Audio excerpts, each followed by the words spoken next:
Hello, hello, hello, and welcome to Trust and Glass. Thank you very much for joining us for this evening of Dungeons and Dragons. My name is Tom, and I will be your Dungeon Master tonight. We are thrilled to be streaming here at twitch.tv/rolltogetherrpg. Now, Trust and Glass is a sequel to my previous campaign of Crash and Burn. It concerns the Gatecrashers, those heroes of the multiverse. When all looks that it's going to fall apart, in comes a gatecrasher to save the day. Apart from what happens when they don't. Now the multiverse is at risk and is falling apart, and it's up to 4 heroes to try and save us all. For those of you who are new to Dungeons & Dragons, everyone here is playing a fantasy character in a fantasy universe. The 4 players each have a unique character, with sheets that tell them who they are, what they can do, what their deepest, darkest secrets are, and what dice to roll. What dice are they rolling? Why, it will be the D20. How does that work? Well, a 20, why, that's the sort of thing that they sing of in the taverns, and a 1, well, they sing slightly different songs about natural ones. Now, while they're playing their characters, everything else in this multi-universe is played by me, be it people, monsters, weather patterns, multiversional versions of the player characters. It all makes sense when you see it. So besides me describing things and the players describing what they want to do, and there's a few dice rolls to keep things interesting, we will tell our story. Now, let us meet all the players and then have a word from our sponsors.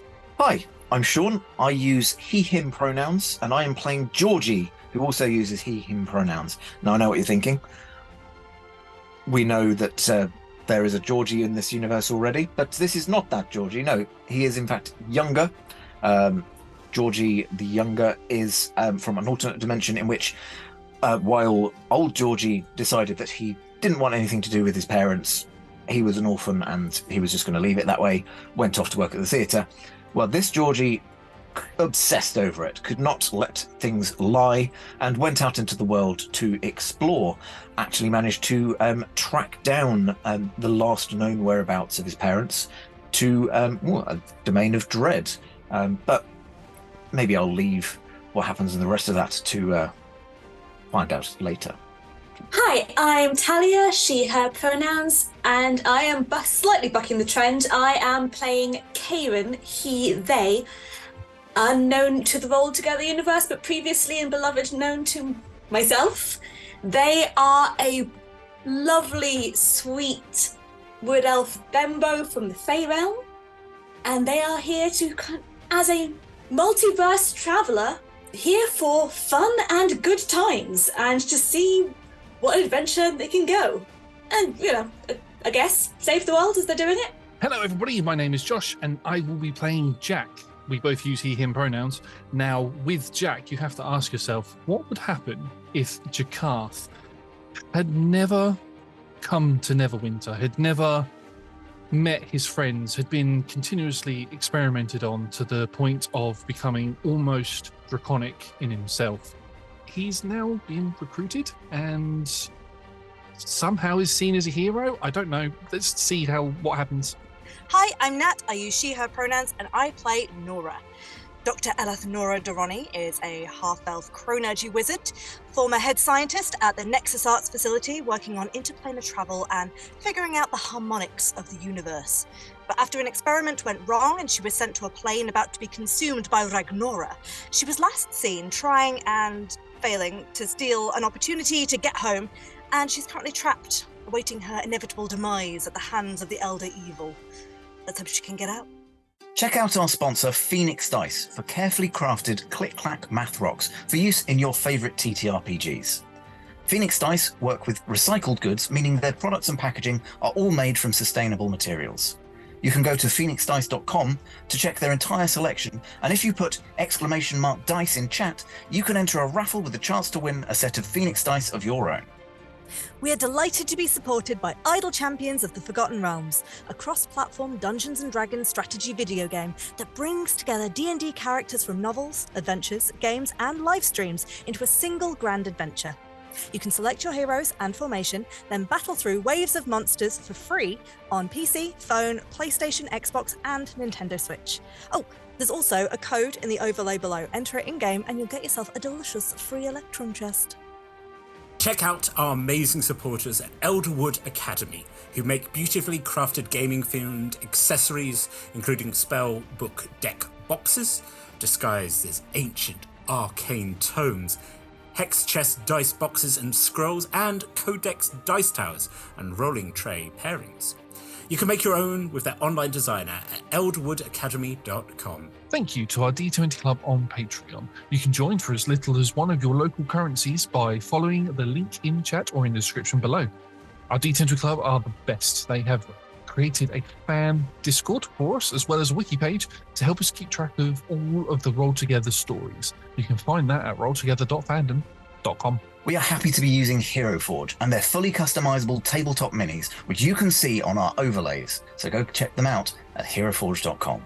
We will be using D&D Beyond during our games. You can check out our character sheets with !character in the Twitch chat below. You can find us on Twitter, Facebook, Instagram, Threads, Blue Sky, and TikTok by searching Roll Together RPG, or by following the links in chat or in the description below. If you can't join us live and want to see our previous adventures, you can catch up straight after on YouTube or on your favourite podcasting app by searching for Roll Together RPG. Finally, we run queer-friendly tables and encourage and support trans and GNC players and characters in our games.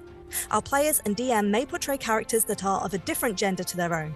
We aim to avoid misgendering, but acknowledge that it does happen. We welcome corrections, and we have a company policy in place for correcting people on pronouns.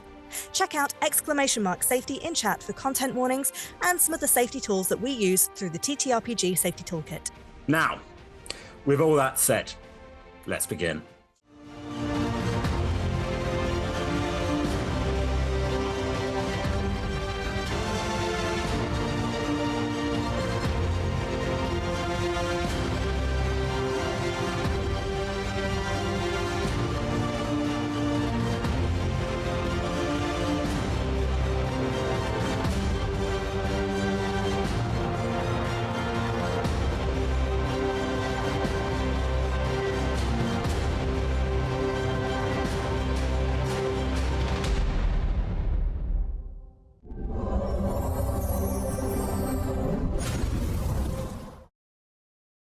The thing you need to understand, most importantly of all, is that heroes, now they come in different forms. Now, if we were looking at the ancient pharaohs, their definition of a hero is someone who is talented, marvelous, blessed by the gods.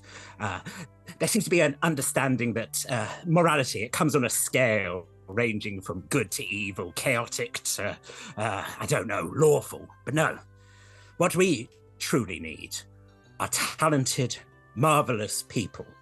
People who are willing to put themselves out there and sacrifice it all. Introduction to Being a Gatekeeper by Keeper. The multiverse, folks, is in trouble. Always is, always will be. And though this ship that might be this universe is slowly sinking, you might as well, put a couple of band-aids, other sticky plasters are available, over the various holes and try and fix it. Now this, my friends, is the story of four, heroes. Heroes who sacrifice it all in order to save it all. So, like all good stories, we begin in a seedy bar. The music is pounding, the smells are intense. There are various people drinking, making out, but there's one person in a hood, because, of course, if you're starting in a pub, someone's got to be in a mysterious hood, sitting at the back. They look around, they catch the eyes of someone crossing the hall. This person sits down across from them. "Well," says our hooded friend, "I do hope you weren't followed." Our metaphorical camera turns around. "Talia." Surprise! Oh yes, I'm not going to tell any of you which one it's going to be. What? Can you tell us what our mysterious hooded figure sees sitting across them in this dingy bar? Right, so in front of them, they see an androgynous, kind of masculine appearing wood elf. So kind of like warm brown skin, kind of caramel blonde hair, kind of bangs at the front and tied in a braid, kind of swishing behind them. Their eyes, I'd say they're a bit more like squirrel-like in nature. And they've got like a smattering of like glowing freckles and then a pair of just deer horns coming out of their head. So not necessarily the most hidden of people, although somehow they are managing to hide in these shadows quite well through that. They're dressed in kind of like the greens and browns and greys armor of someone who spends a lot of time out of doors. And just a really slightly dopey but very amiable expression on their face.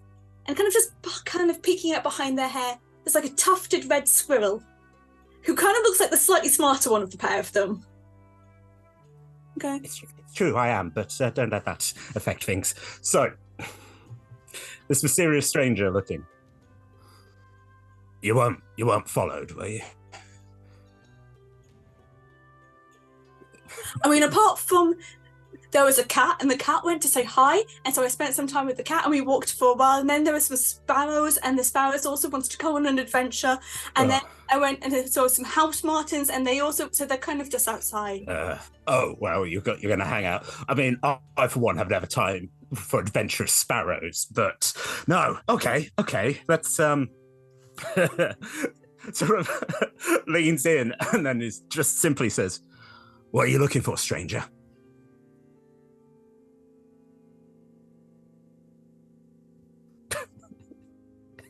Just look up.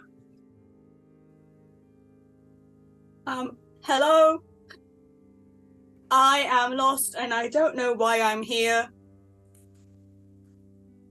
Do you have a home or an adventure or drugs? Say that, and the squirrel just simply raises a little paws like, "Do you?" Mate, I'm a drug dealer, so yeah. You're not the watch, are you? Because you got to tell me if you're the watch. Don't have a watch. Well, eyes flick up and down, and all right. You want either a home or an adventure or drugs. Is it in that order or? Well, no, because I have a home. And I can't stay with the sparrows said I could stay with them if I didn't have anywhere to sleep tonight. And they were very, very friendly. So adventure or drugs? I think we could do both. Stranger sort of puts their hands on the table, gets up. They are tall. They're about like 6.5 feet. Quite broad. Again, hoods just over the head. Right, okay. Mysterious stranger who just walks into bars and starts a conversation. As they're walking, like, why did you have to write that down? Why was that not? Are you not used to having to just say that to people? Common's not my first language. Oh. Again, the sort of thing apologizes. That's on me. I apologize. I don't. Hold on. Why are we having a conversation? This isn't how business works. Karen, what's your name? Can we be friends? How do you know that this person is? Actually, Karen wouldn't know that this person's squinting. No. Sure. My name is, again, head turns, Tankard. Is that a cultural name? That's a very nice one. Thank you. My mother gave it to me. Come on. I must have loved you very, very much. I think we're going to be best friends. So let me tell you about the house martins. I'm just going to Tankard does not want to discuss their mother. We we cut in. Karen is being led out of the back, down a little passage. There's a little bit on a gondola, but constantly, just we learn about the house martins, just the various things. Eventually, Tankard leads you off the boat, and there is another person sort of standing at the dockyard. This person is it's a halfling and is wearing very bright, colourful clothing, not the sort of thing. Again, I keep wanting to go, hey, you wouldn't expect this. I don't. It's just the world's just going on around you. You've been in a haze for who knows how long. This colourful halfling's like, marvellous. Thank you, boat person. Tankard's like, this one's a talker. Just don't get them started. They're interested in finding a house, adventure, or drugs. Right, okay. Your mother? You're really going to need to go and just let your mother explain to you where she's coming from and kind of get those feelings out, and then you'll be able to kind of bond better. And then you can go on an adventure together, but I think you need to make yourself more emotionally vulnerable. Make a persuasion roll.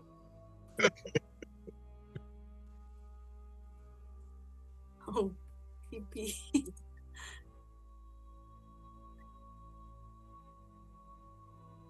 I love that Talia just disappears Yes. to do numbers and then reappears again. Look, I'm sitting on a cushion and my dice tray's lower than I am. That's a 21, baby.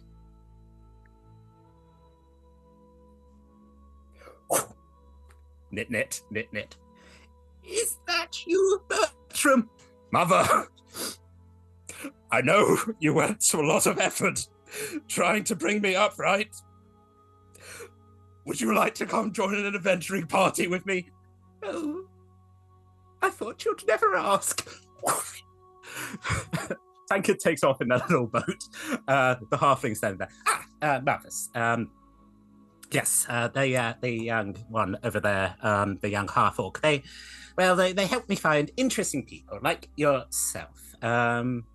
So, what you more interested in, home, adventure, or drugs? I mean, I'm already on an adventure. Oh. I came here, it's really wonderful. I meet some really nice friends. Would you like to be my friend as well? My name's Kayla. Yes. My name's Gatecrasher. Pleasure to meet you. Again, as we slightly look up to see a naked statue, we get up to a certain height and pan back down again because we're not going that high up the statue. Yes. Sorry. You're already on an adventure then. What is the purpose of your adventure? To see the world and try it. No. See the world, meet new people, taste new things. Not taste new people and meet new things. Well, I can't. I can definitely promise you new places, new people. Whether you want to taste them or not is your prerogative. Could I interest you in, reaches into a mint humbug? I don't unwrap it. Yeah, you swallow this paper wrapped. I don't know. Sort of how often do you eat paper? Which is a question you should ask every D&D player. I've never had a mint humbug before, so I don't know that the shell comes off. Yeah, again, so like the paper's sort of slightly, you don't want to give notes to sweet makers, but probably get rid of the paper. The mint's very strong. It's nice. I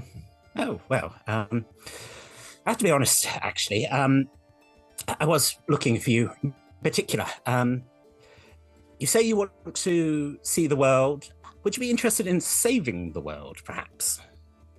Sure. And your associate, are they interested? The squirrel on your shoulder sort of looks at you and is like, are we going? Again, it's just an image of two beings just shrugging. And that, folks, is probably one of the easiest cases of a gatecrasher getting an assistant. With the promise of more, actually, a vague promise of maybe there will be interesting drugs out there, which might tip your hand a little bit.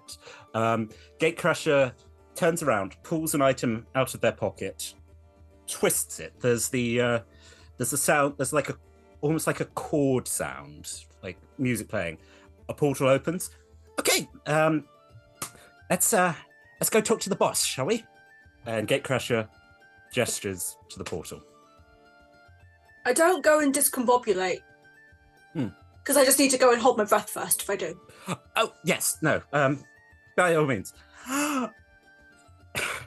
Chippy also. Just link fingers with Chippy before we go through holding.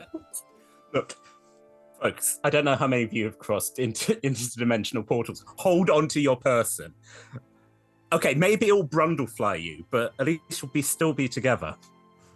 Gatecrasher Creed number 462. Anyway, as I said, just a nice, easy commission. One that's less easy. It's a dark and stormy night. And there is a man. And this man is running for his life. We're in Neverwinter, but not necessarily a Neverwinter that we know. This is a Neverwinter that hasn't currently suffered from the bloat. In fact, there's something a lot worse out there. Someone who, let's say, his intentions, his desires haven't quite been stymied. Let's hope we're never going to meet him. Let's focus on this man. This man is sprinting as fast as he can. The people of Neverwinter, preparing for the end of a busy day of trading in this constantly warm city, they get pushed out of the way. It's not a surprise, but it's not nice as this man running, back, over, through, jumping through a window. It's like a video game. Eventually, just stumbling up onto the roof. See, that this is difficult because this man is missing an arm. Eventually, pulls himself up. Yeah. It looks around. Seems to be safe. The watch, they can't see him. He's fine. And as this man looks up, we see, again, he's missing an arm. The side of his face, clearly someone has taken a hot knife or weapon and has removed parts of his face, maybe scarring, maybe there's a slight glint, maybe scales there. But that's not the person we should be interested in, because, again, as the camera pans around, just standing there, like the boogeyman, Josh?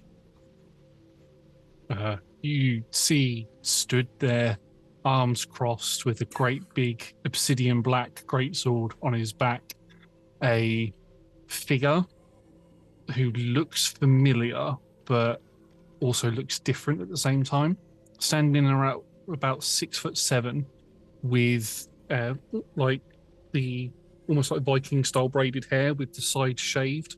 One side is completely covered in red scales and he's got like a very red orangey type draconic eye, scarring all over various parts of his face. Big chest piece with lots of red fabric all over him, and he's just staring menacingly at this other figure that I'm guessing looks almost exactly like him. Almost, but maybe a person who rejected possible futures, took different routes to remove a problem. But yes, there's you could they wouldn't be twins, but you could think that these men are brothers. Who the fuck are you? Just walk up to him and draw the big great sword. No. You don't look. Who you work at? I'll pay. Okay. Grab him by the throat and just thrust the greatsword through his stomach. And I'll squeeze his throat to the point where his mouth opens, and I'll just go. And I'm going to be corny and do this, but I'm going to go, There can be only one, as I begin to pull, and his life force pulls out of his throat and goes into mine, and you watch as more red scales begin to sort of pull across the face, and the bone structure on my nose and everything begins to extend out almost dragon-like before retreating into itself. And I just chew on it and then throw the body down limp on the floor. Yes, the glow, the scales. Jack, this is a good day. This hasn't been at all hard, you know. Simply, you come to this world, you find this version of yourself. There could be only be. You didn't even put up a fight. You know, you're still carrying minor scars from those versions of you that have actually put a little bit of an effort in. This is embarrassing. Does leave a bit of a bad taste in my mouth, and yeah, waiting for one to be a challenge, really. Oh, I mean, we hear rumors. We hear rumors that there might be a Jakar who actually puts a bit of effort into things, you know. You're just gonna have to keep looking. We believe in you, though, said the voices in your head. Let's not talk about the voices in your head. Everything's fine. Don't you worry. No dark auras around here. Yes, it's kind of as you do. What's your passive perception? Oh, that's actually quite high. I thought it was going to be lower than that. 15. Cool. Okay. Where do you want to go to next? Oh, I'm going to go and look for a portal to get off of this godforsaken plane and find another one. And as I go to step away, I'll wipe a tear away from my human eye. Bloody memories. Yeah, sentimentality is weak. It's bringing you down. Yes, you begin descending off the roof. I just jump. Oh, do you do a superhero landing? I do superhero landings, full on jump. Yeah. I'm not even going to make you roll for that. Where you just boomf. Yes, you. I said you're a Neverwinter. Make a history check. I'm rolling physical dice. Mm-hmm. In my dice tower, that is a natural 20. You know exactly where that portal is. 19, though. I know. Hold on, I've just got a little bit dumber. Okay, yes. It's very simple.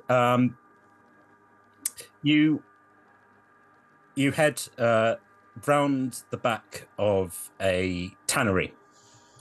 Again, there seems to be. The more you sort of start studying portals, you realize that people are. It's a bit like scars, really. Yes, you heal and it fills in, but it leaves the mark. If you ever have the misfortune of getting scurvy, of course, everything reopens. But someone has obviously made a portal around that. Don't look at me like that, Nat. I know about sailor stuff. Yes, you go around the back of the tannery, how do you open portals? Oh, I just slash the greatsword down and then put both my hands in and just tear it open. You pull it open. There's an Aarakocra standing on the other side. He's like, "Can we help you?" Fried chicken.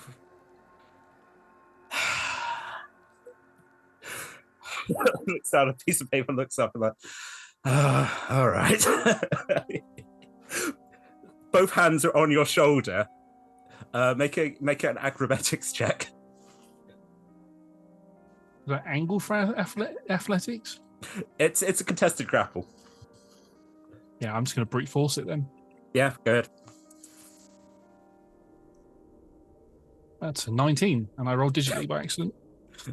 Oh no! Well, of course it doesn't count. You didn't do it physically. You break out of the hands of this Aarakocra. He's like, "Sir, you're back. It's Jakar, isn't it?" Jack. Apologies, Jack. Tell us, Jack, what do you desire most in the world? Power. You ever seen a bird smirk? You have now. We can arrange that. Come with us. Got something to show you. Interesting. I'll step through. Man, a few words. And that, folks, is probably the 27th easiest gatecrasher assistance achievement. Well, that's the thing you need to realize, folks. There's infinite multiverses out there. Stories that we think we know, changed, twisted, people who leave at the right time, people who leave at the wrong time, start working with the wrong people, or people who start working with other people are taken away from their designated path. But that's the thing, that the way the timelines work, they always seem to curve back to some kind of railroading, if you will. You have probably been in this God's forsaken place for a couple of weeks when you are summoned. Gavron, the cleric, looks over at you. Don't worry. I'm sure if this bone lord or whatever wants to, we can talk. And a hand's placed on your shoulder. Helm watches over us all. We can work our way out of here. Camera panning round to the hands of this younger cleric than the last time me and you saw him. Sean, who is this? So you can see a very familiar looking turtle. However, not as old as maybe you'd be used to. And also very much not dressed in the same way. It's dressed much more ruggedly in a lot more kind of found clothing. Being where they are, a lot of the found clothing is unfortunately made of various bones that are knitted together or have just proven themselves to be tough enough to withstand the rigors that he puts them through. He's about kind of average height, sort of 5'5"-ish. And has an assistant who is always there. Always. This assistant is a baby dragon turtle, and looks in all respects like a turtle, but just with kind of quite draconic features. And yeah, they're both kind of looking a little bit worse for wear probably at this point. Yes, it's, as I said, it's been a couple of weeks that though Gavron's been able to create food and water. It's a sparse meal. In an alternate timeline, someone would eventually point out that there were better foods to make, but unfortunately those people were probably not going to come here, so it's mostly been bread and water.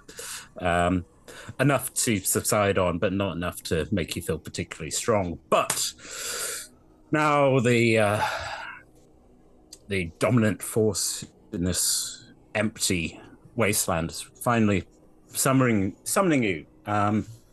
Gavron, and a couple of other followers. You're taken out of a house which has been put together with bleached, colorless bones. Hate to break it, this is a very grim place. But so, Georgie, what are you thinking? I think Georgie is fed up. He's been in this place for a while. He's looking for a lead, anything to kind of tell him where he came from.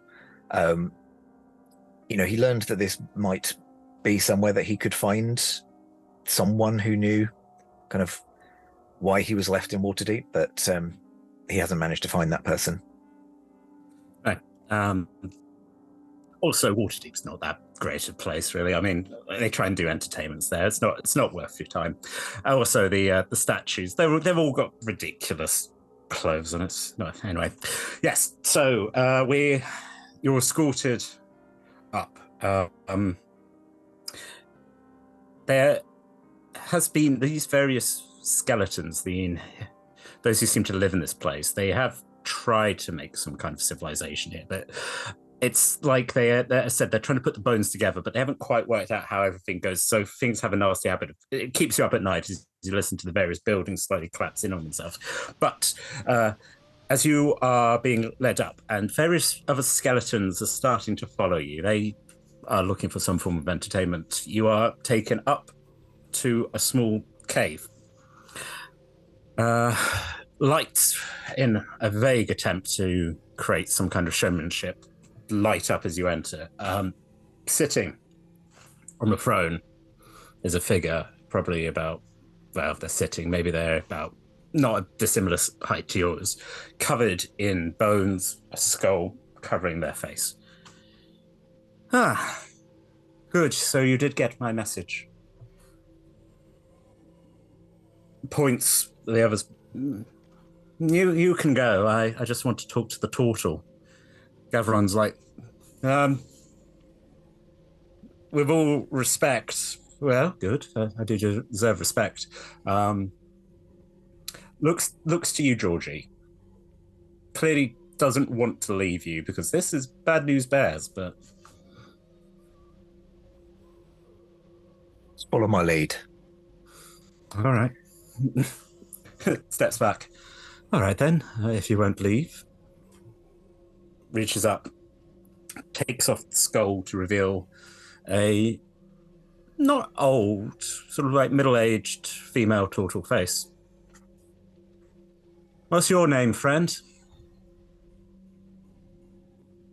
I'm Georgie. At least what do you... Yes. Yes, you are.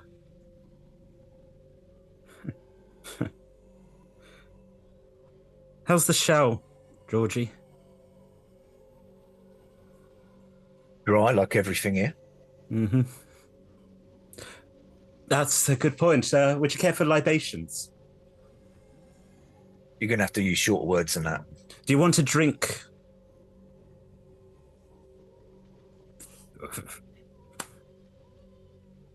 What are you offering?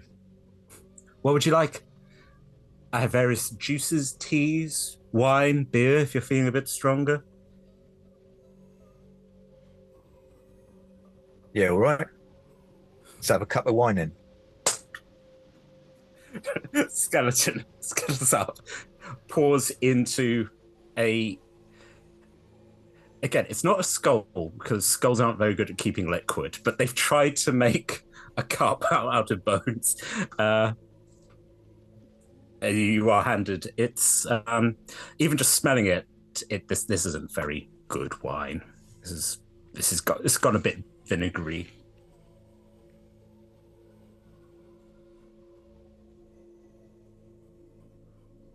Oh, to our health, Georgie.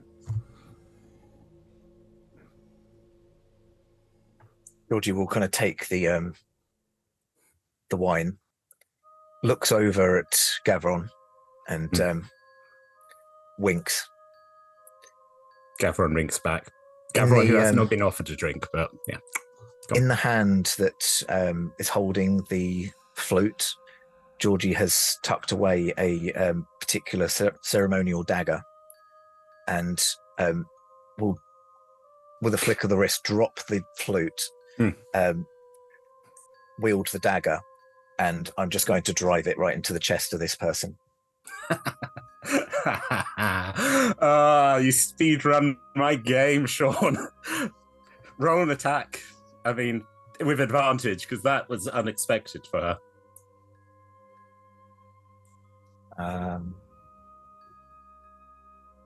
Right, probably going to have to go with that one.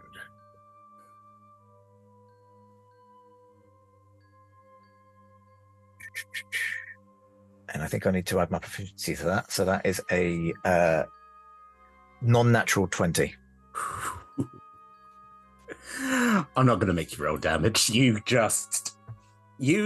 know the anatomy of turtles. You know the slight weak spot. You just drive the ceremonial dagger into her chest. Oh, well played, my boy. Oh, so again, reaches up to touch it. Now bat the arm away. Oh, that's for my parents. You stupid child. You don't. Again, blood. As the light fades from her eyes, Georgie, you can feel there's a strangeness. As you look at the hand that's holding the dagger, the sort of the skin around it sort of flashes. You see a glimpse of bone underneath. Gavron's like, right. I mean, I suppose I can't fault it. I was getting a bad feeling from her. You feeling right, Georgie? You seem... And the walls start shaking. Run.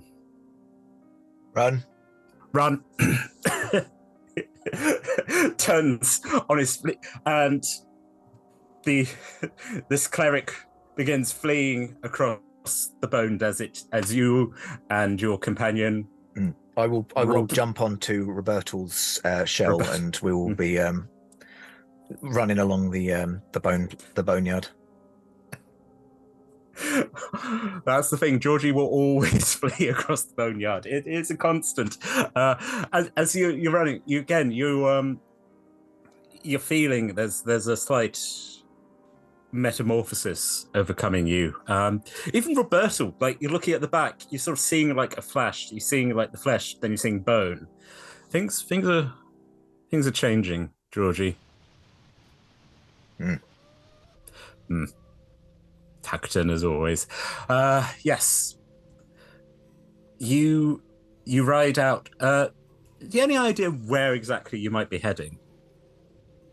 I think somewhere a bit more out in the open. Like we didn't want to be inside a cave when it's rumbling. So obviously, yeah. What would you like? You know, what is it? Just you would like a clear plain? Would you like another cave? What do you desire, sir? Yeah, I think like just a clear open plain. We can do that. It's almost like it's not you teleported, but you would have sworn there used to be sort of mounds of bones here, but things just seem to have flattened out. It's just, yeah, there's a plane. Gavron. Right, okay. This is fine. We can work with this. Looks around as the things start wobbling.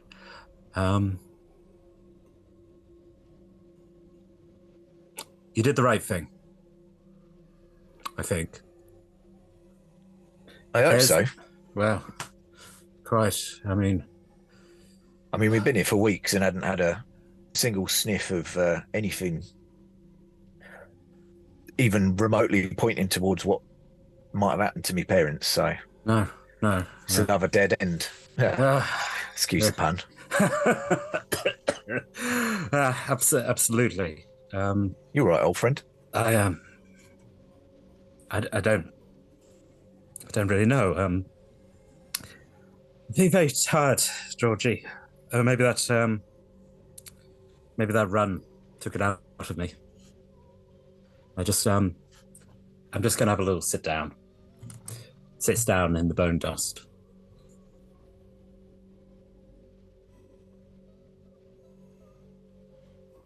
It's hard to bury someone in bones. You know, it takes a while, but where do you want to go now, Georgie? I imagine we found our way in through the mists, so George will probably head towards where the mists were. See if he can leave that way. You try? Make a perception check.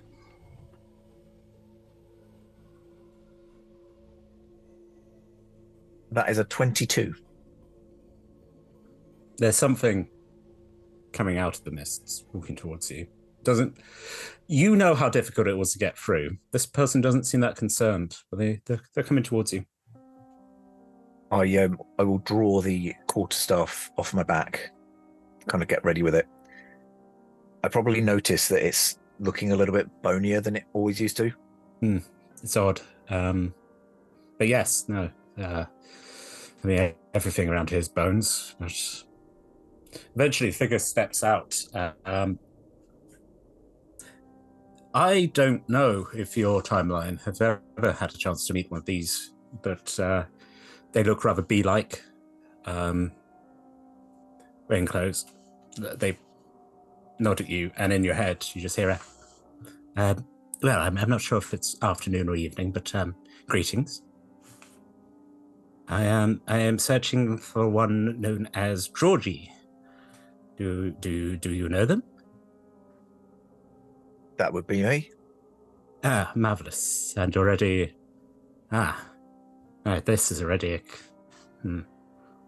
I take it that the creator of this domain's been removed.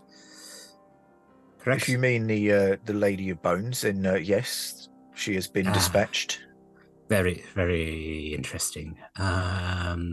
You are alone apart from your little friend, correct? Yeah, unfortunately, our party was slowly whittled down, and the penultimate member has recently perished. Condolences. Georgie, would you be so kind as to join me? I think I have some things that might interest you. Did me getting out of here? It's a free pass.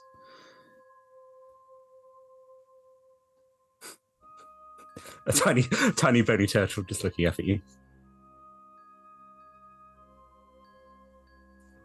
I think that that could be amenable, yeah. Your turn. You walk into the mists, the three of you. As I said, there are various heroes in this multiverse.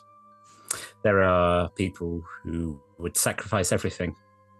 There are also people out there who would do anything to get a second, third chance at life. You motherfucker! I was really looking forward to seeing what would happen, and you feel as a boot kicks you hard in the chest. You fall backwards. The last thing you can do is reach into your coat pocket and hurl a secret second device through. That's really going to screw her over. Do the fucking job then, you say. And, well, as the portal closes, what follows next? We won't have to get into too much detail. Suffice to say, it burns. It all burns. Nora, another destroyed world. You're a genius. Come on, you must have a plan B, C, D, all the way. First of all, tell us what I'm looking at. And second of all, what's your plan? Well, right in that moment, slightly dishevelled on the ground, half elf, purple slicked back hair, eye patch, very dour look on her face. Some scarring, slightly glowing behind the eye patch. Wearing very dusty cloak, underneath which is the very bedraggled remnants of what once was a very smart science officer uniform, but hardly recognizable anymore. The plan is, assuming that that bitter turtle over there is going to help keep fighting off the remnants of the whatever they were that are attacking us, just going to keep looking at this machinery, because if I can understand it, then maybe there might be another power source. I might be able to get something else to work here. If only I could. And she'll just start examining. And occasionally, because I'm assuming, if we're still at this point, my animate objects is still up. Yes. They're flying around, keeping me safe. You don't have to focus on the fight. That's not your priority here. Just roll me a luck check. What out of what? Just roll D20? D20. Okay. That's a 2. It's really Nora's day. Welcome back to Nora's very bad day.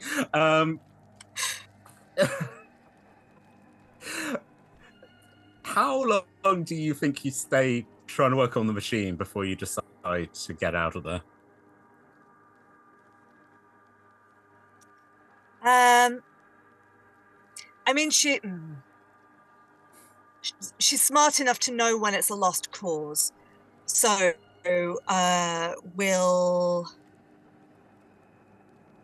she's very observant. So once she's had a good look at the machinery, as soon as she can tell there's nothing that could be done right now, she's got that mental picture and will escape out of the nearest window. I'm pretty sure I have Featherfall.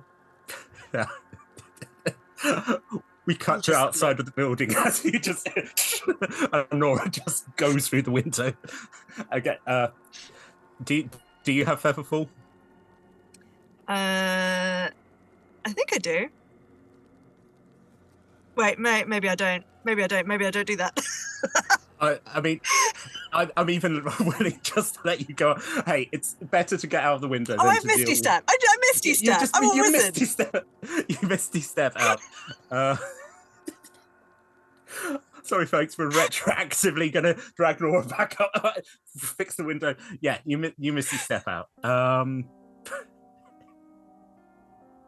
Just the image of like going and out the window.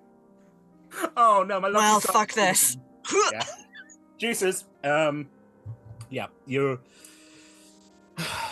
Those who turn to run away live to fight another day.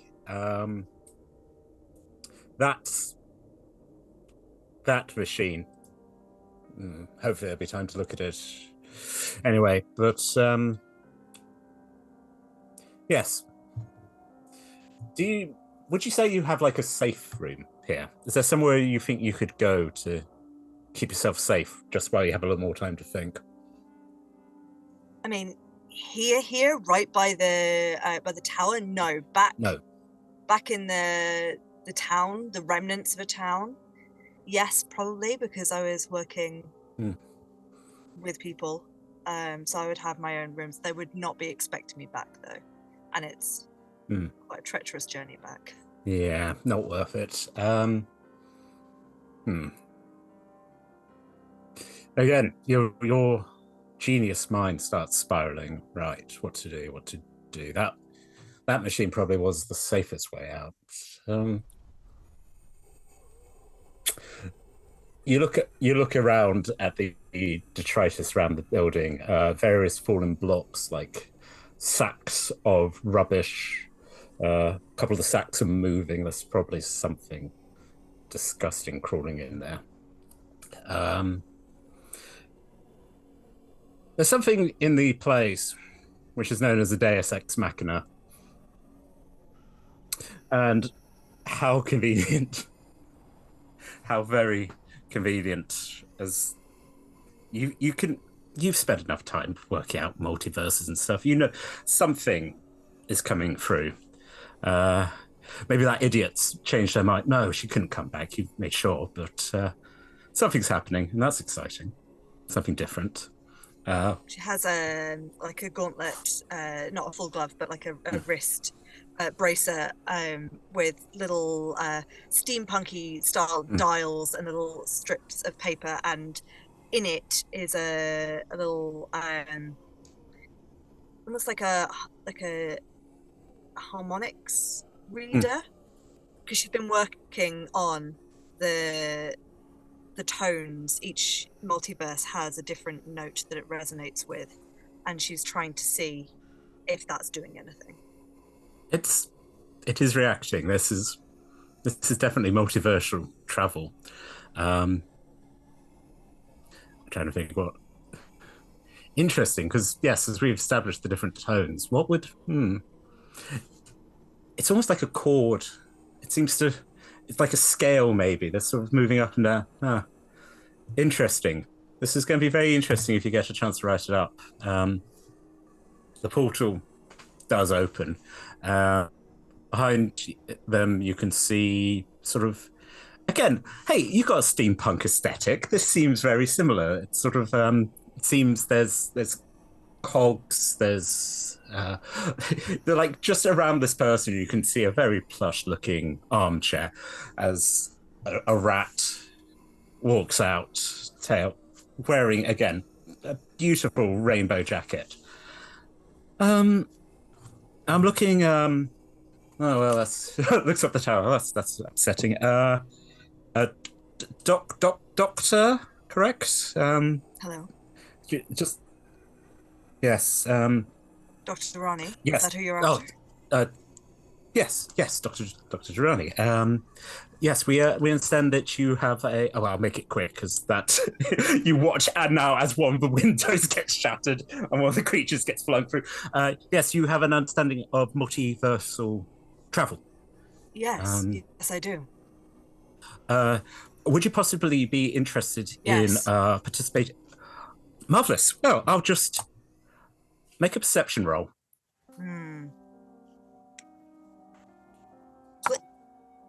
Oh my! Right, these. I need new dice. That's a 10 total. You don't see it until it happens.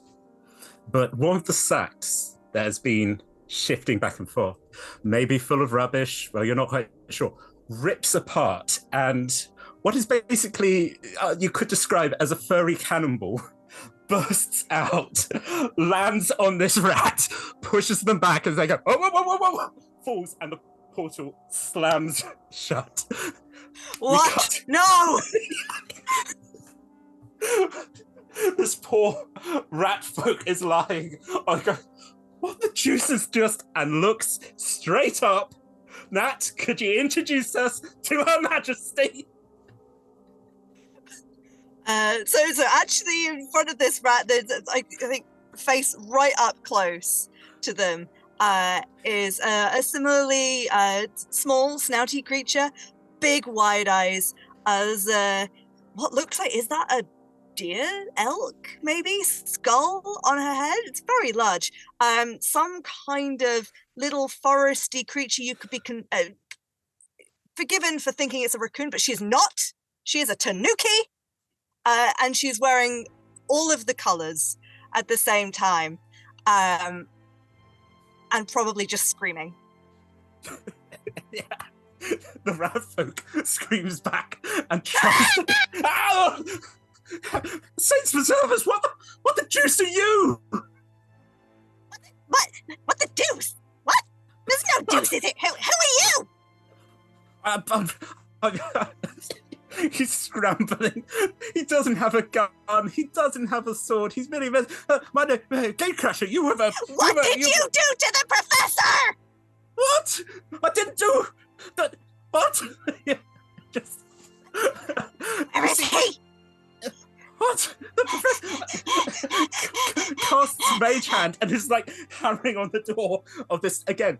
What is quite a fancy study that this poor rat folk has been like, oh no, I'll go do my mission. I don't have to leave. Has left like cups of tea, but is trying to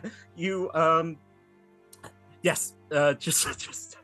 I don't know why I'm explaining the room to you, Tony. You don't care about the room. I don't know a professor. What's happening? It was just with Professor Mollusk, and there was Clint was there, and Pickle, and was there another one? He probably wasn't important. But where are they? I don't know who those. Where did you? What? Did you bring me here? Did you take me away from them? I Tell me once and for all, what is your name? Gatecrasher. My name's Gatecrasher. Oh heavens! You can't be Gatecrasher. The other one was Gatecrasher. What? Unless maybe they're all called Gatecrasher. Quick, just like lightning, folks. Tony, you have a look as the door opens. You see a white tabaxi come in. Oh, okay, Gatecrasher, you're back. Marvelous. Is that sorry, doctor? Welcome What? to. Oh What? no, I suppose I did do a lot of studying, and there was that one time that I cut someone open, but I'm not a doctor. I didn't take the exam. Oh, apology. You're just a. You don't know me. I'm sorry. You are addressing Her Royal Highness Antoinette Dorothy Clefairy Chopperty Nook, the first of the Autumn Forest, but you can call me Tony. No, wait, no. Oh, there was the rule. Never give anyone your first name. No, you may call me El Bandito. El Bandito. As you are just. Okay. El Bandito. You're still just on the poor rat, folks. Still stood on their chest. Yeah. Just got still vaguely right. Oh, yes, but by all means. Well, welcome to Gatecrasher headquarters. Yeah, you've had your mission explained to you. I hope. I haven't explained. Okay, as you know, you just like to say, Marvelous. If you'd like to come with me, and there's tea and refreshments for the others have arrived. If you'd like to. Here, you've got them already. Okay, great. Okay, I will take tea, please. Tiny little bobbling down to the covers. You are escorted down a corridor. Again, it's wood panelled. It's very, very pleasant. Various flowers in vases. Flowers that you don't recognise, but they're very colourful. You are escorted into yet another study, very similarly wood panelled. There is a blue fire in the fireplace. A small table with cups and saucers, biscuits various, and there are 4 chairs scattered around. And in 3 chairs, 50 minutes into our adventure, we finally unite the party.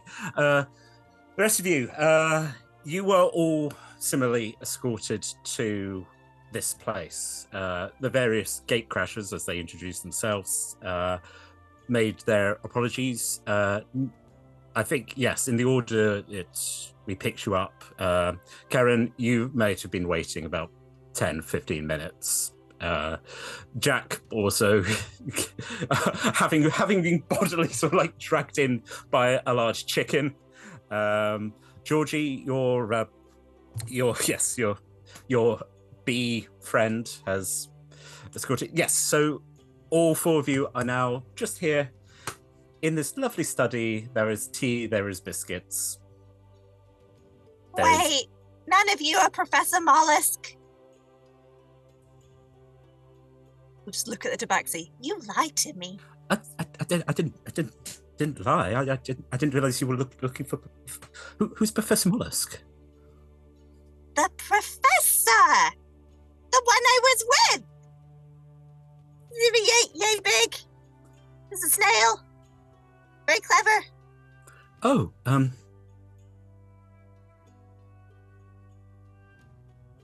intelligent snail.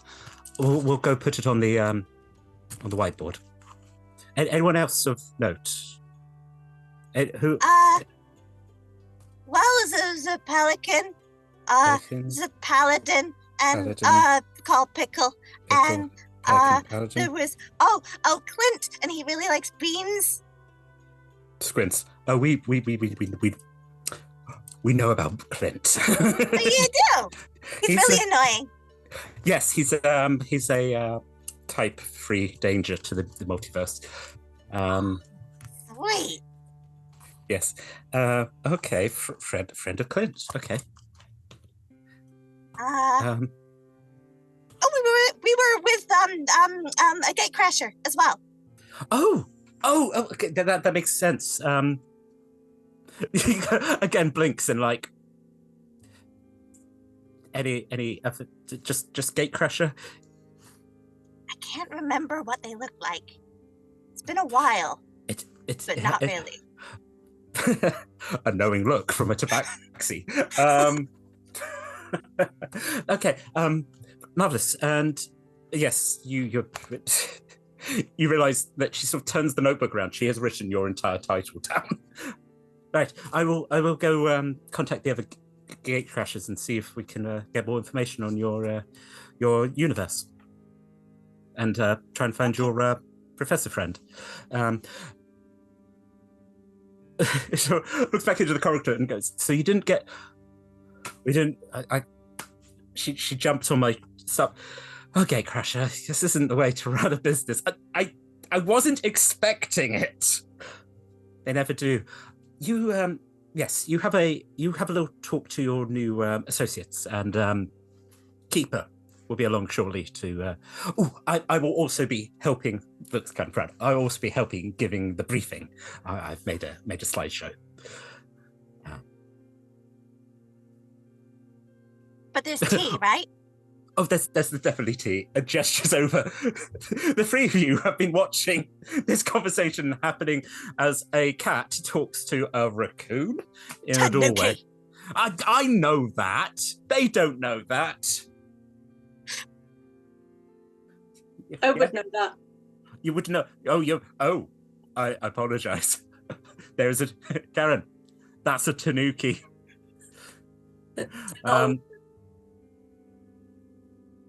She's a princess. Oh, You've didn't know that there'd be royalty here. Well, you know, I can't be sitting on a throne at all times. Sometimes I've got to go and mingle with, you know, the small folk. Although you're all pretty tall. More chicken. Put my plate down and I've got like eating chicken bones of chicken wings down. I'm just staring at the Aarakocra if he's in the room. the Aarakocra. I don't know where you got those from. You're not supposed to eat people. They get really mad when you do that. It's chicken. I'm a strong Gatecrasher. I'm not scared of this.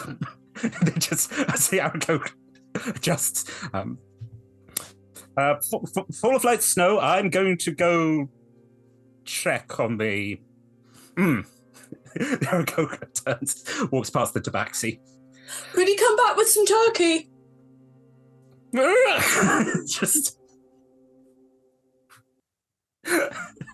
I like turkey, and I go to pick up the smallest cup and go to drink it. You make a dexterity roll, or sleight of hand, depending on how you feel. Both are the same. 18. You lift up this tiny, fine bone china, and it's again, it's a pretty fragrant tea. There's a slight fruitiness to it.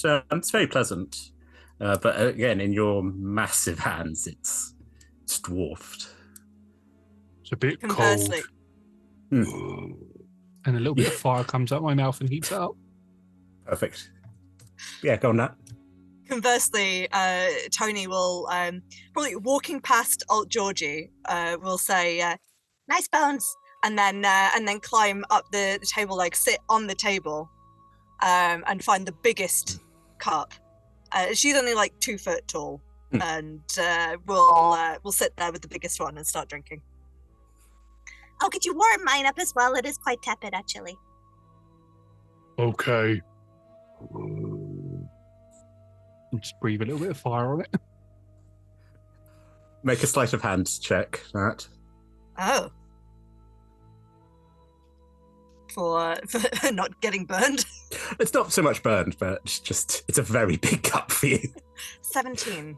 You're fine. I was willing to let tea pour tea on your face, but no, you manage again. And again, the little Pinkies the are little out. claws, the little pinky claws come out, and it's, again, as I said, it's fruity. It is actually much better now. These people obviously, well, if you had a palace, you would obviously have a lovely little thing that would heat up the teapot to make sure maybe some sort of fey magic. Your adopted guardian, she was known for enjoying a nice cup of tea when she was in human form, but this is lax, even to impress guests. This is not good. Not good tea. Well, Never the up tea's to fine. standard. Chippy and I have straws and we're sharing the same cup. It's fair. The smoke coming out of it is not the same colour as the smoke coming out of the other cups. We do not know what you have managed to do or what kind of infuser you have put in this, but it's some good stuff. Hey, Georgie, what the dickens are you doing with the teacups? Georgie isn't drinking the tea. Georgie hasn't touched anything except for bread and water since Gavron died. So it's literally just, if there was kind of boiling water, has just poured that into the cup and waited for it to cool down. Yes, there are various infusers, but you've just been drinking. As I said, there are biscuits and sandwiches. Are you eating any? Is anyone eating any of the food? I don't quite understand that Georgie wants his drink cold, so every time it looks like it's too cold, I breathe on it again. And Georgie, even wildlife survival Georgie is still too polite to say anything. So just hopes that you'll miss it at some point, and we'll try and take a sip. So are you he heats it up, and then again you just leave it, hoping that he's gonna. So you haven't actually drunk anything in the. Oh, Georgie. Oh no. Probably had a few bread rolls, but the bread rolls are nice. Mouth is getting very dry now. Yeah. It's like that cracker challenge where you have to try and eat as many crackers as you can without taking a drink. Exactly that. I'll get distracted by food eventually. Yeah. And then we'll go off and eat. You also have managed to summon some chicken wings from somewhere, so the fact that you get distracted eating the bones gives Georgie a bit of time to actually finally have a bit of non-magical water. But yeah, it's a good refreshment.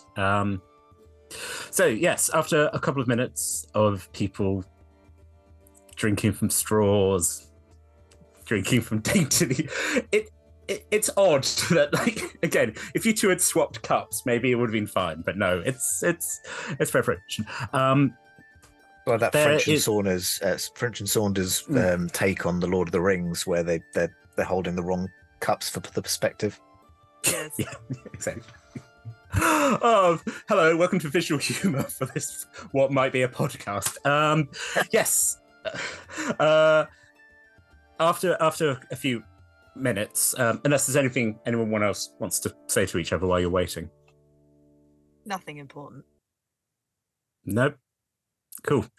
Fine, I guess I'll do plot. It's probably Karen is the only one who natters. I mean, maybe Tony as well, but I feel like Georgie and Jack are probably the kind of silent survivalists. Yeah. 1, 2 words, maybe even 3 at a stretch max. Karen was doing a lot of talking as people were coming in. Possibly the reason why the tea's all there is to stop Karen from talking at people. And they got very distracted and just getting a little bit of kind of various bottles and herbs out. And they're kind of just going to drink and just wave at Tony or El Bandito a little bit. And then their armor cycles through a few different courts. So it's going through winter, spring, summer, or kind of settles onto autumn for a bit. And just kind of... What is happening there? Out of character. Tell Nat what is happening there so I can understand. I've got some magic armor that basically just changes disguise. It kind of So we've got kind of going through various shapes as they're trying to work out where they remember about you from. Great. Eventually, yeah, it settles into the garb of the autumn woods, which is mostly sort of brownish leaves. There's quite a sort of tan color to it. There's also a slight amount of what possibly looks like deer fur around the collar. Tony, you probably haven't seen anything looking like that in a little while.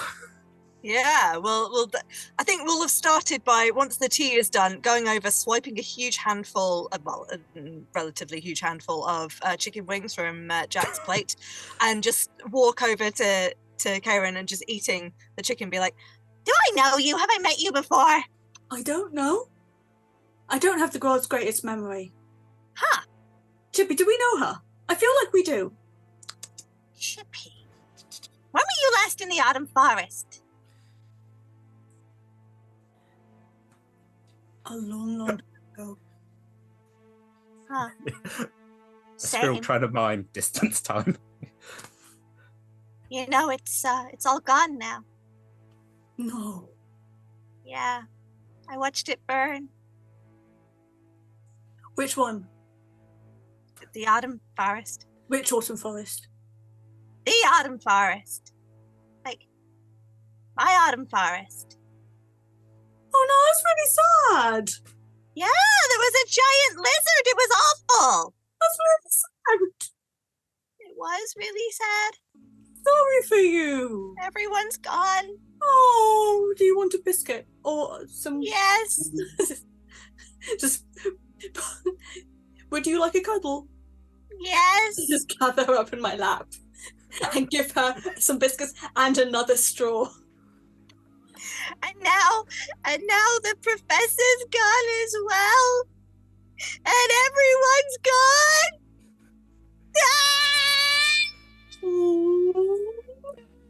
Well. Chippy's also crying as we pan back over to the quiet side of the table. More chicken. Just giving daggers to Tony for nicking chicken. Blowing steam out of my nose. I think realizing that, like, maybe the conversation might be a good way to pass the time while I wait for my tea to cool down again.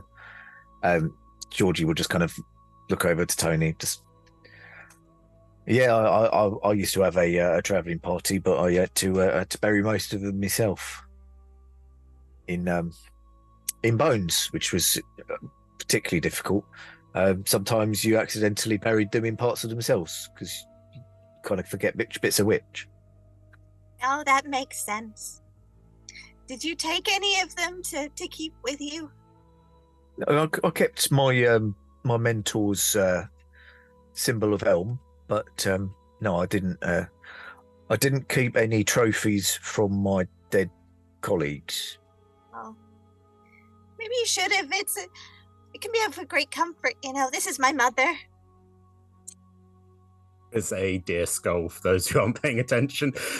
A joke that was originally made to upset me and now has become super canon.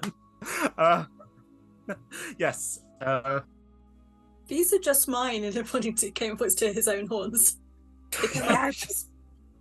They are beautiful. Thank you very much. Never lose them. I won't. Someone tried to saw them off once. I think they did. So I stabbed him. Good. Once.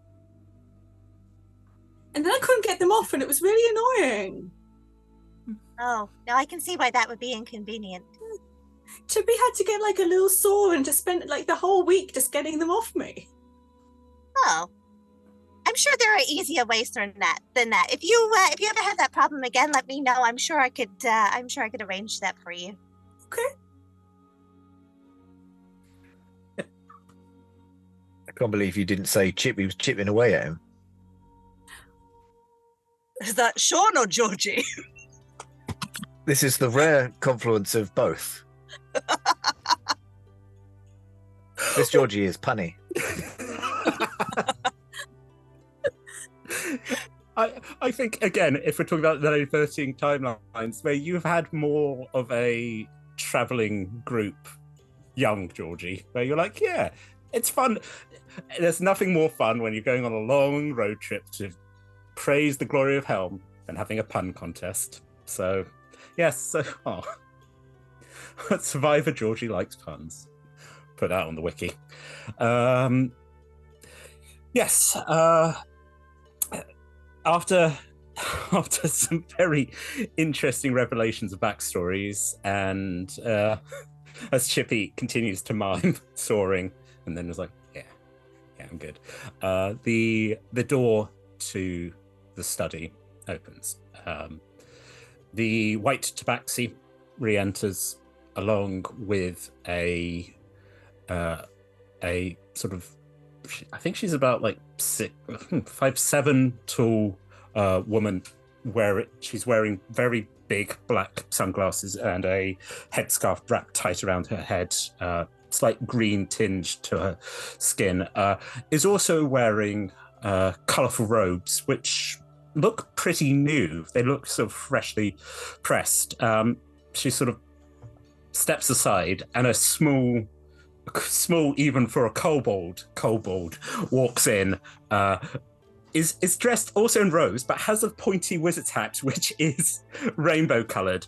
Big glasses. This kobold clearly has very bad eyes. Yes, marvelous. So you must be the new recruits to the Endeavour. Let's have a look. Let's see. We've got Jack. You want to just Jack, correct? Not the full name. Jack. We have a Georgie. There's one squirrel.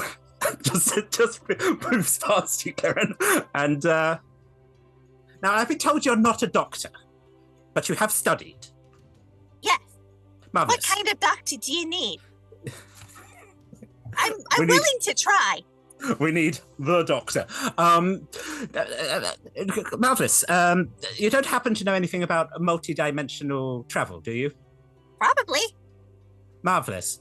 I was going to say you don't need to, because we do. Well, my new associates, welcome to the Gate Crashers.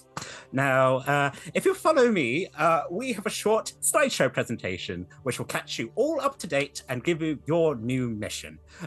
Feel free to bring... Sorry, where did you find chicken wings?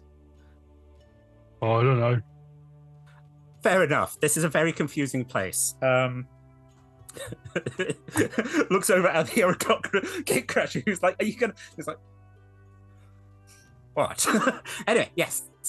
Bring teas, bring biscuits, bring cushions. I promise this isn't going to be too long a explanation. We'll grab all of the cushions individually in the room and pass them to Georgie. Could you carry these for me, please? Sure, yeah. I will try and take as many as I can. I'm probably going to load them up onto Roberto's back as well. Roberto, who has been here the entire time. The fact we haven't mentioned. And now this living dragon turtle just plots off down. Yes. Little turtle friend. Marvelous. Just sort of growls something in Draconic. Does anyone speak Draconic? I mean, I do. I do. Yeah, you well, that makes sense. It's just sort of like going, how are you doing, my little friend? And Roberto's like, yeah, marvelous. Yes. I speak turtle. Oh! Would you like to talk to Roberto? Hi. Hello. Will you be my friend? Yes. Yes. Chippy, we've made a new friend. We've made 2, 3, 4, 5 new friends today. 6 new friends. You're lucky. All my friends got buried in the ground. That was very sad. Best friend Georgie's very sad about it too. You should tell him that I love him. He doesn't seem to know. As he just sort of taps you with his head, Georgie. Get treats. Oh, he wants He wants treats. Oh, Got treats. he loves you very much. Give him some treats. He loves you very much. Yeah. He thought so you should know. Stop being sad. It's depressing. I didn't say that. I Hey now. I understand common. I just don't speak it. That's right. Like all familiars, they can understand what you're saying. They just don't want to talk to you. It's a shame because Georgie doesn't know that and just talks to him in Draconic all the time. Yeah. And then I'm going to turn around and offer my hand to Her Highness Tony if she wants to have the other shoulder. With pleasure, thank you. Scuttle up. And so there's motley crew, a princess, a drug addict, a mass murderer, and the new Lord of the Boneyard. Also, companions various. Head off down the corridor. You are led into what would look like possibly for us like an old operating theatre. The rings of seats. Just before we go to break, could everyone just make a perception roll? My cat is sitting on my mouse. Oh, sorry, I They're supposed to- offended her. well, I mean, that's their should job, be. isn't it? Yeah. Oh, 20 not nat. 20 not nat. natural 1 for a 6. Jack, such good chicken wings. They could be anywhere. I think I'm distracted by the jam on the back of the kobold's robes. Yeah, no, he's a sticky chap. 17, which is actually not a 17. great roll for me. 11. That's fair. I almost think that's fair. Just like, so yeah, Jack, you're distracted by the kobold, this sort of messy, eccentric. Tony, it's lovely to be carried again. It's been a while. Georgie, Karen, as you're passing, you see that there is a wall, sort of like off. So as we're heading to the theatre down to the right, there's a wall covered in portraits, and they are of people, various species, all in colourful robes. But there seems to be one that had been put back. It's very close. It shows a tall, high elven man smiling, long robes, and he's got his hands on the shoulders of two smaller people, small in species, also small in age. On the left, there is a young halfling boy, crazy red hair, like gap teeth, like really, really. On the right, there's a very dour looking Kenku girl in a little dress. And I don't think you could necessarily say something is evil necessarily by looking at it, but that Kenku's not happy. And with that knowledge, as we are led into the theatre, come back after a short break of about 10 to 15 minutes. Make sure you go enjoy your chicken wings and your various tea. And when we come back, we have a slideshow presentation. Enjoy yourselves. Right, okay. Welcome back from that little break that you've all just had. Now, first of all, click. My name is Keeper. My job is to organize and assist the gate crushers to make sure that everyone knows where they're going, and once keys are lost, that they are safely returned back here. So this is the beginning of a presentation that I started but then got bored doing, simply called So You Want to Be a Gate Crusher. Snow, next slide, please. So, what exactly is a gate crusher?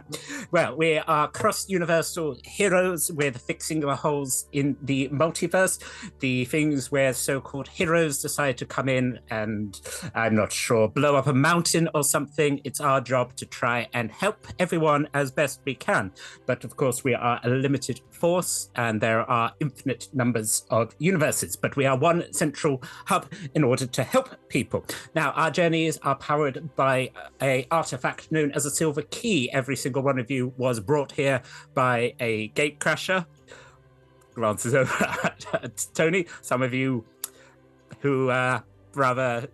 Well, anyway, yes, you all travelled here by the Silver Keys. The creation of the keys were done by a group known as the Key Smiths.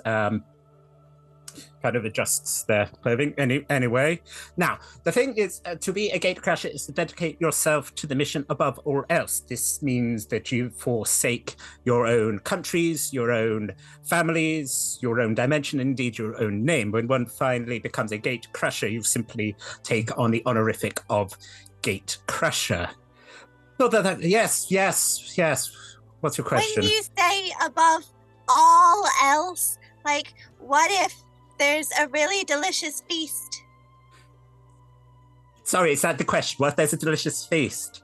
Well, I would hope, Dr. Tony, that if there was indeed a feast, you would be able to... Sorry. El Bandito, please. Oh, sorry. El Bandito. We're using our made-up names here, right? Oh. You said you're a gatecrasher, so I'm El Bandito.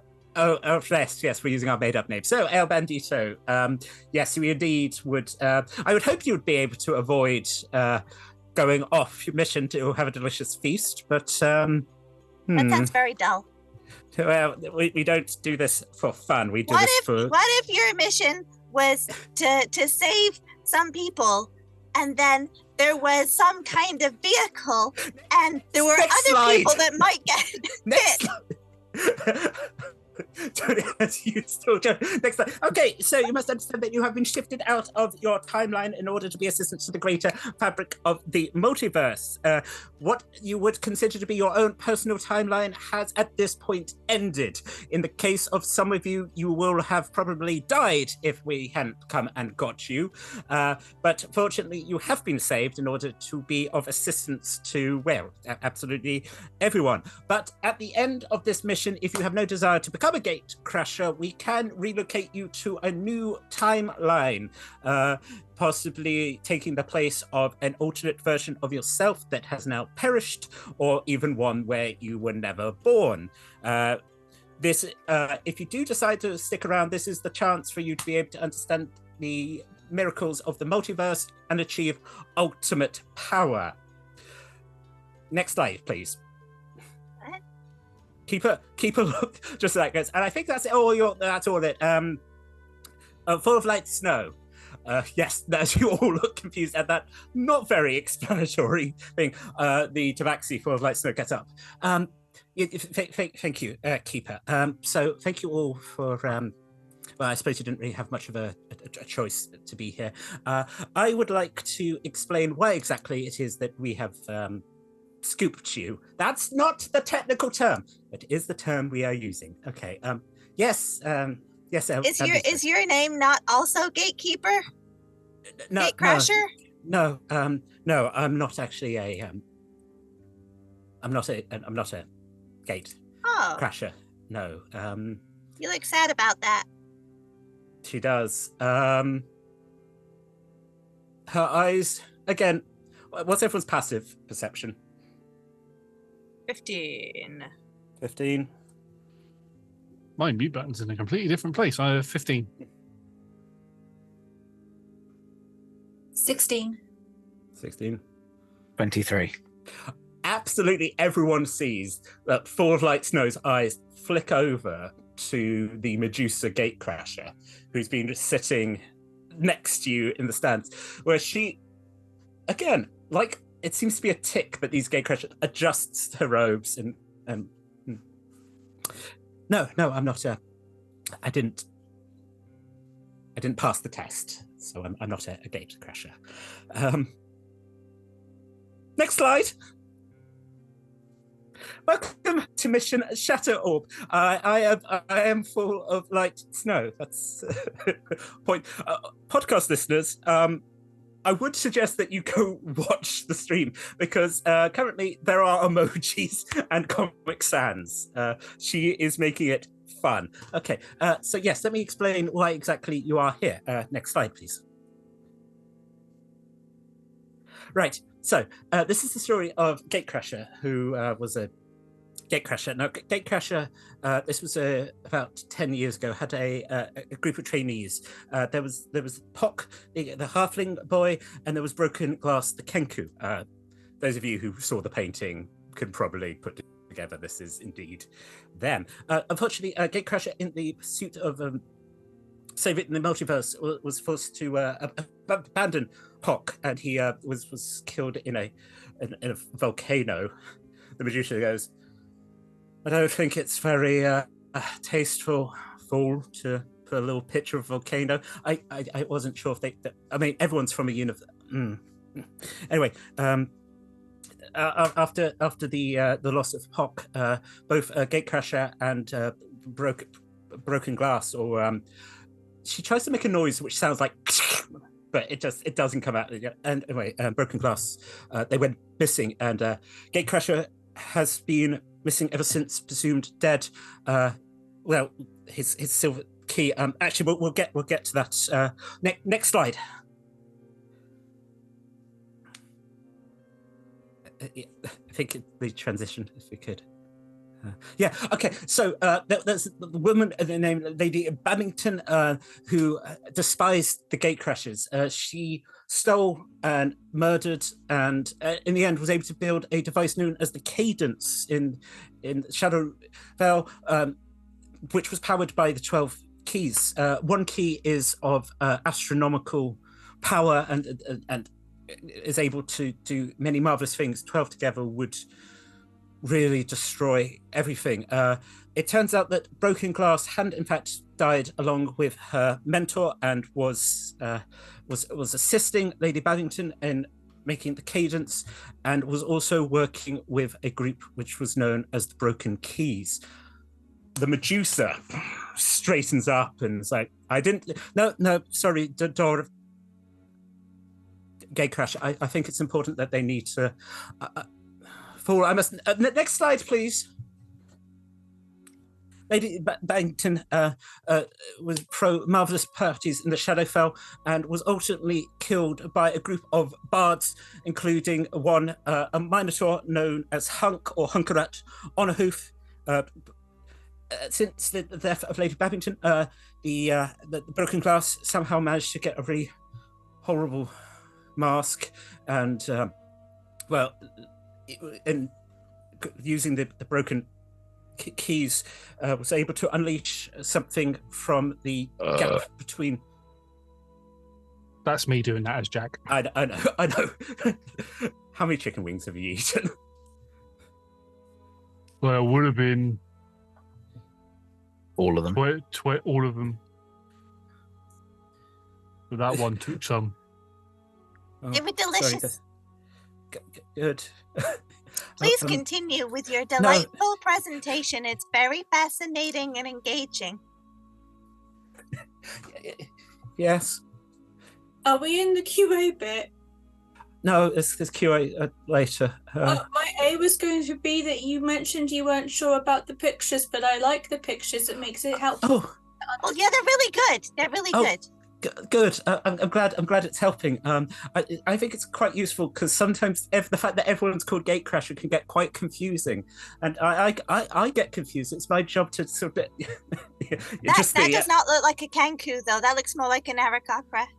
That it does. I struggle. Chicken.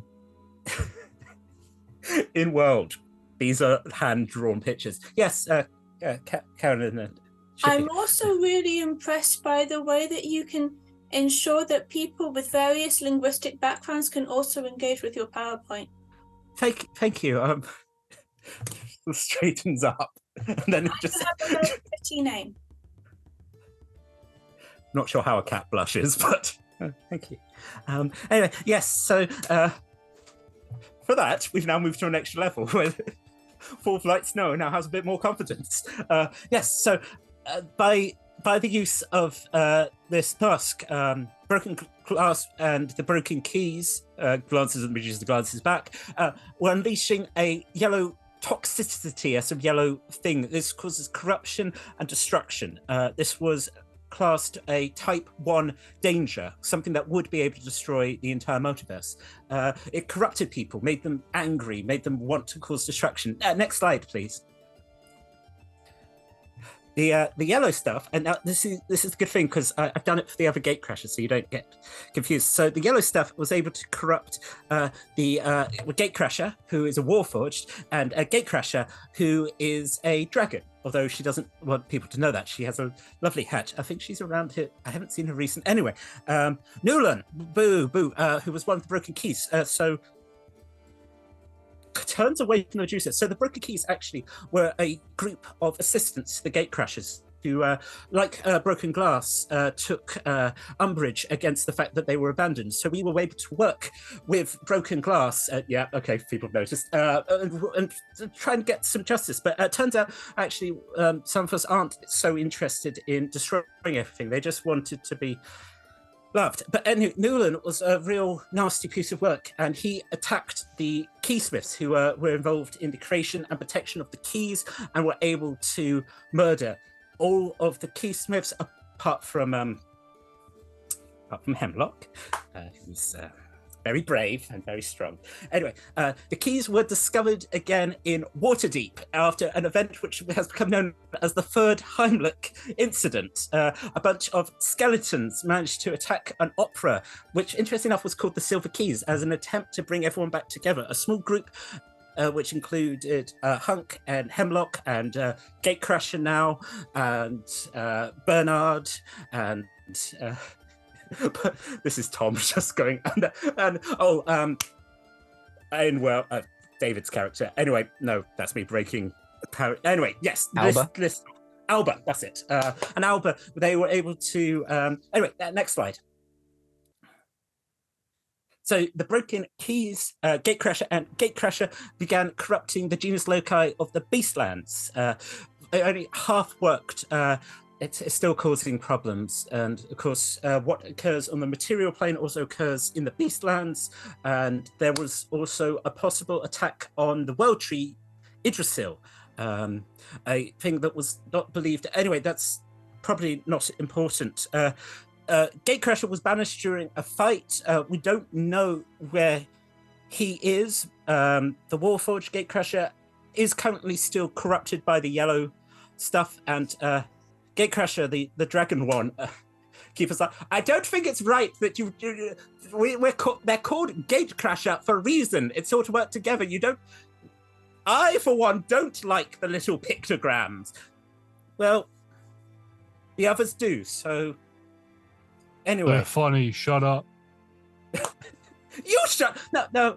We're very nearly done. Anyway, so the new cadence, which the Broken Keys were putting together to try and cause calamity, was destroyed by this group. I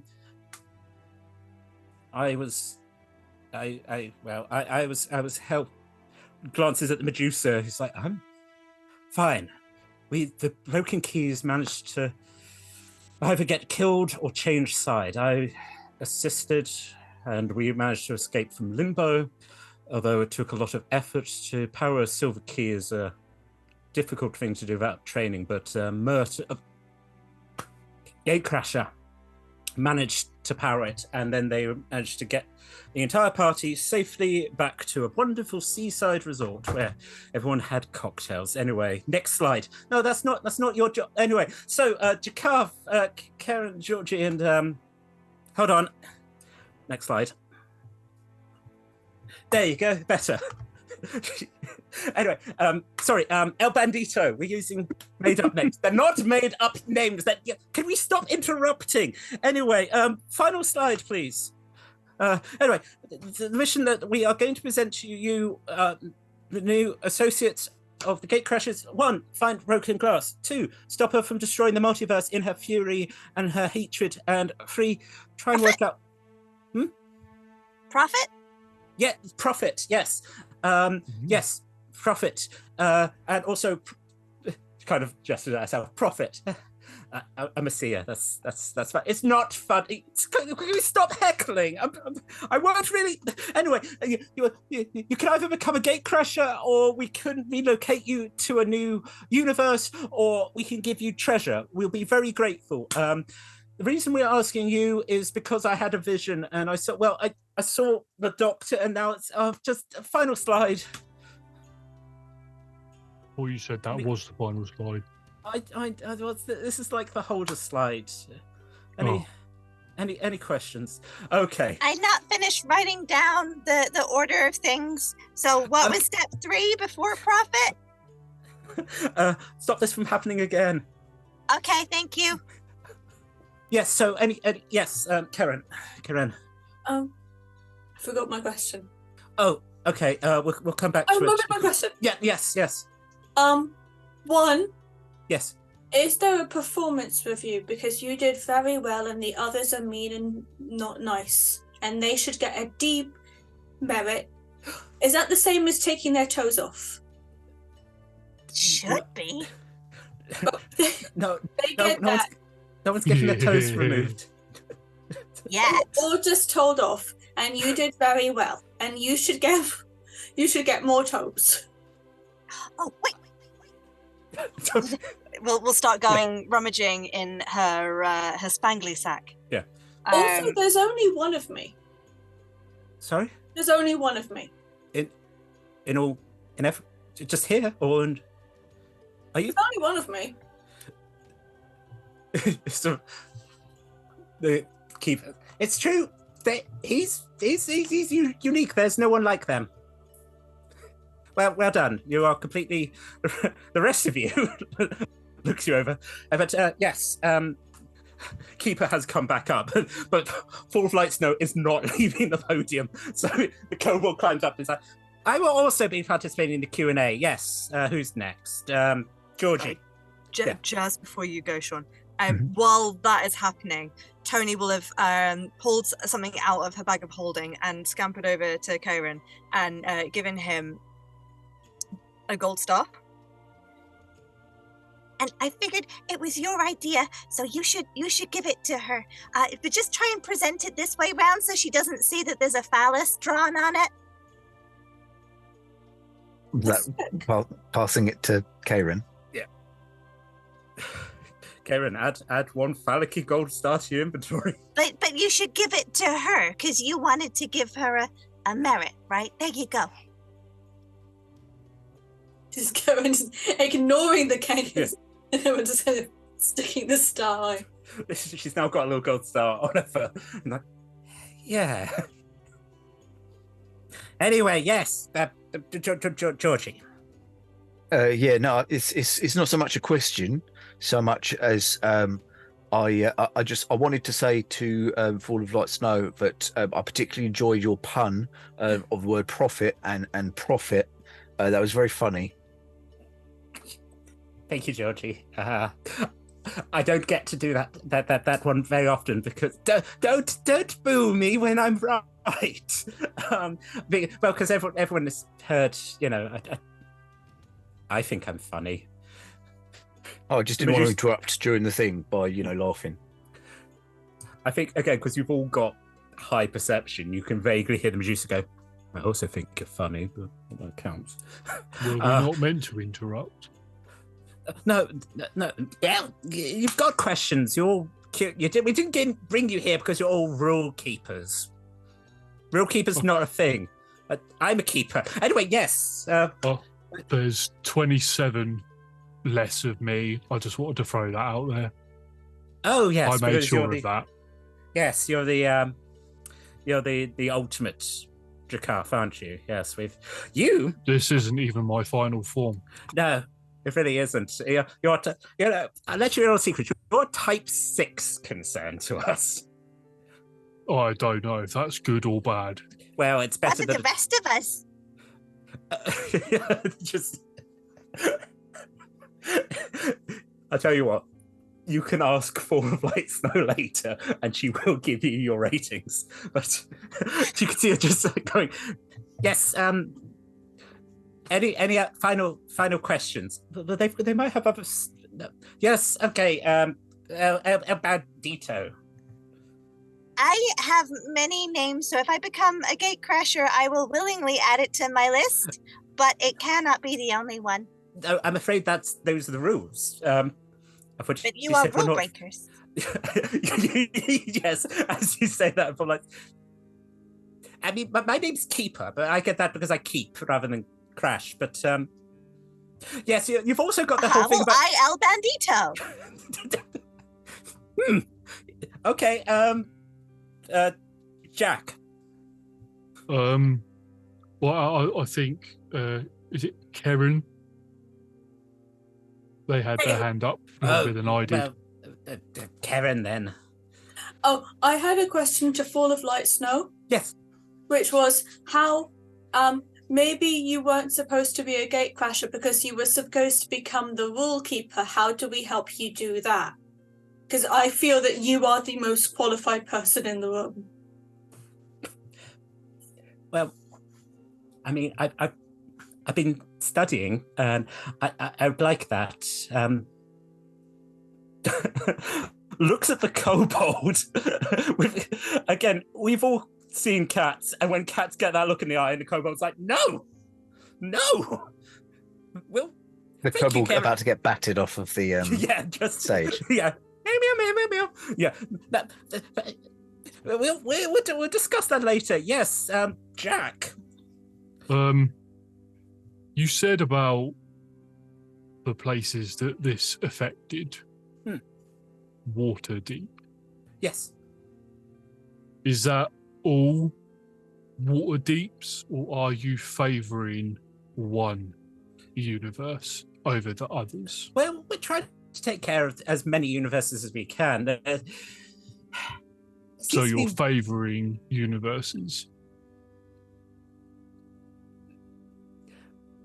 As Jack hits what is one of the great flaws of the gate crashes. And he just sort of, those other gate crashes, even Full of Light Snow, is like, because it is that sort of thing when you're like, accidentally you point out a terrible flaw. Next question. Is there a version of me there?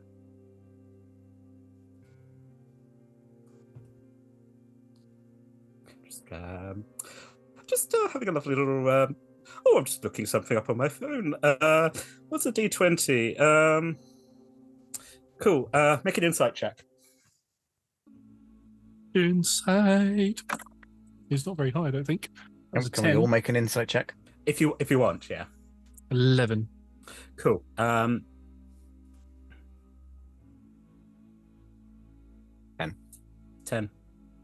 No. 17. Tony, what did you get? 10. Cool. Karen is the only one who has like a vague idea when Keeper's like, no, of course there isn't. So you go, Jack, probably that Waterdeep Jakarth's already dead. So it goes. Do we get anything for doing this? Well, yes. As we said, we can offer you a new timeline, or we could give you power, or you can train to be a gatecrasher. What? Sorry, Karen, you go. I was promised drugs. I think that falls under power, doesn't it? Who promised you? Who promised you drugs? Harley, that's like, hello. What can I say, Keeper? He's a nice guy, actually. Karen, it's Sarah. Hey, what exactly? You got any particular drugs you want to try? I've heard that there was something about beans.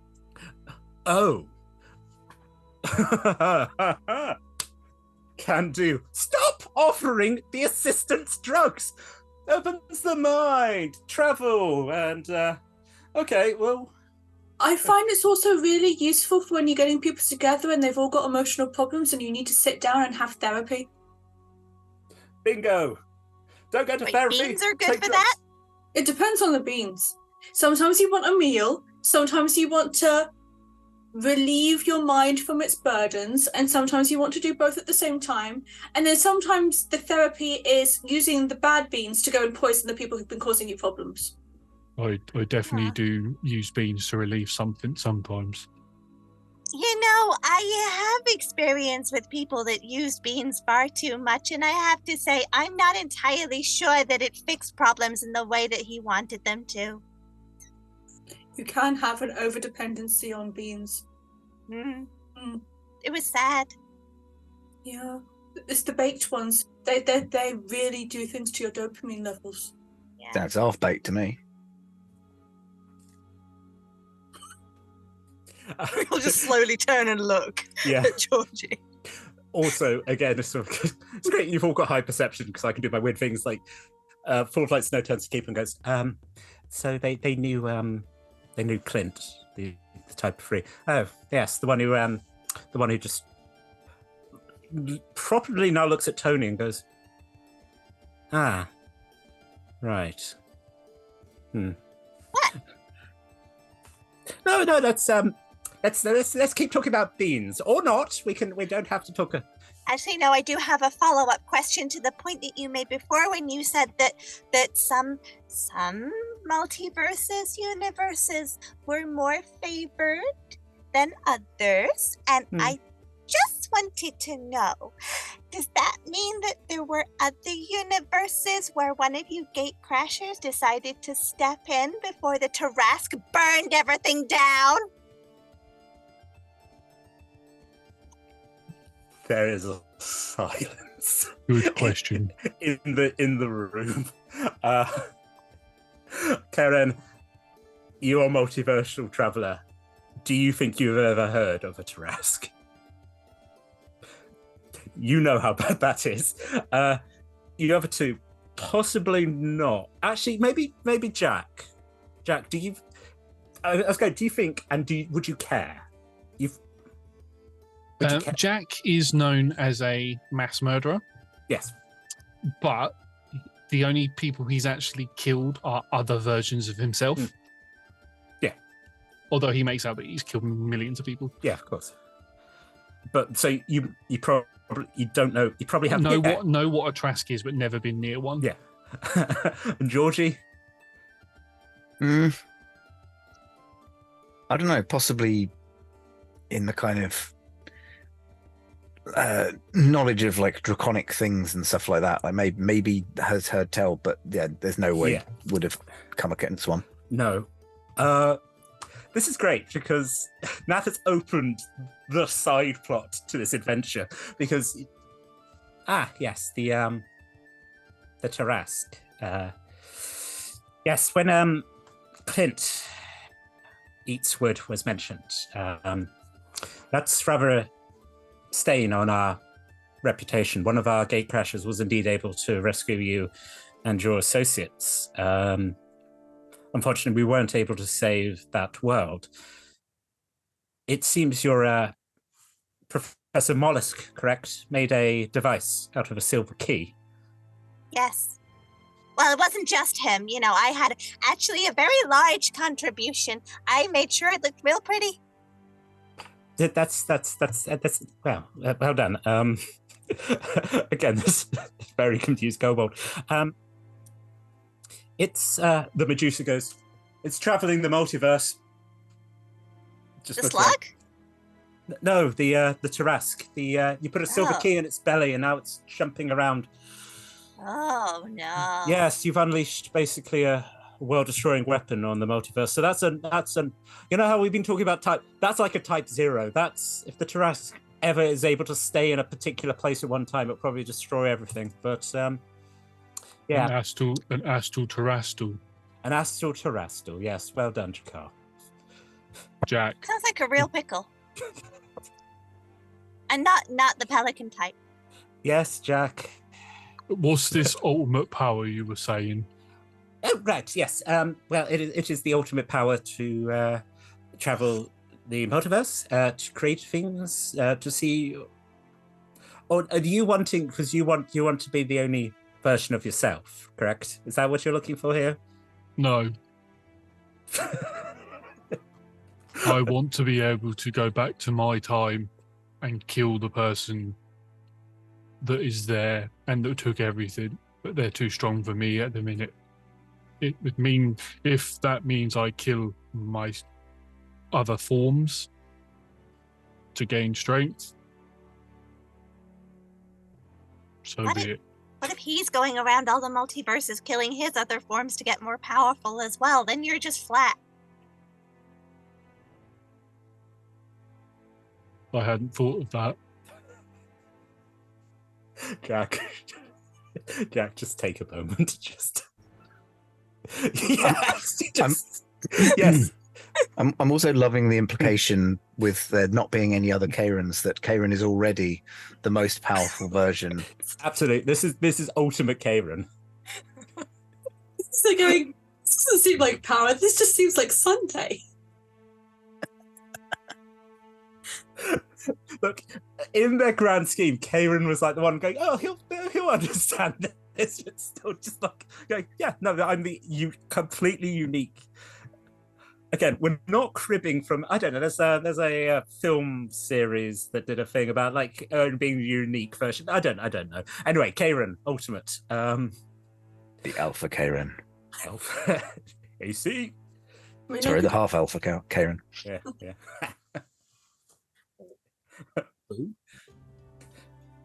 How are you doing, audience? Are you keeping up with all this? Players, are you keeping up with? I've made notes. Whether they lead to any sense is a different question. Karen understood the pictures. Yes, you definitely know there was a bird involved at some point. It's bad. Bad bird. You use too many words. Point me in direction and I'll hit things. That's probably the best we're going to manage.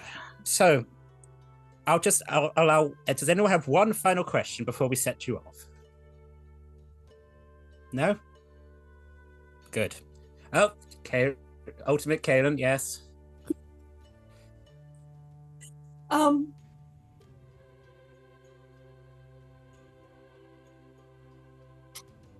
No. Jack? This ultimate power that allows you to travel between. Why would you give that to people? Because we were hoping that it would do some good, to fix things, to very purposely now not looking at El Bandito here, to be able to save people. We're not gods. We don't work on the moral system of gods. We do what's. It's about to, again, pauses because like. So you're just as dumb as regular people, but you somehow ended up with more power because of what? A twist of fate? And now it's what? Our responsibility to fix up your fucking mess? Keeper gets and starts walking off. Full Snow's like Snow's like, Keeper, I do think that's all a good. They're asking good questions. In all my days, this never happened. With Hemlock. I tell you what, calm down, everybody. I, in my infinitesimal generosity, will agree to go and help you with this mission with these fine folks here. But when we are done saving everything, then we are coming back and we are sorting this entire mess out. All right? You clearly need a princess. Okay. The meeting's over, but you still got your hand in the air. The Medusa just goes, you can just ask the question now. I didn't want to interrupt the princess. She was making some really solid points. Hmm. Did anyone know why broken glass went bad? That feels important. You guys all need therapy and communication skills. Why? They were little, and then there was a volcano. Why are you bringing children to a volcano? And then they're quite fun. Yeah, I know, but they didn't seem that competent in the painting. They just seemed like little. And then she's gone bad, and the other guy, like, why? The Medusas have not like, yes, why?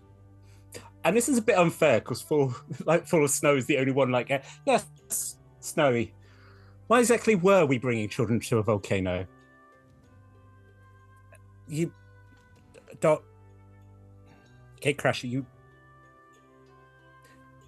can't see the Medusa's eyes, but these two are just staring. It's a good question. Why? When you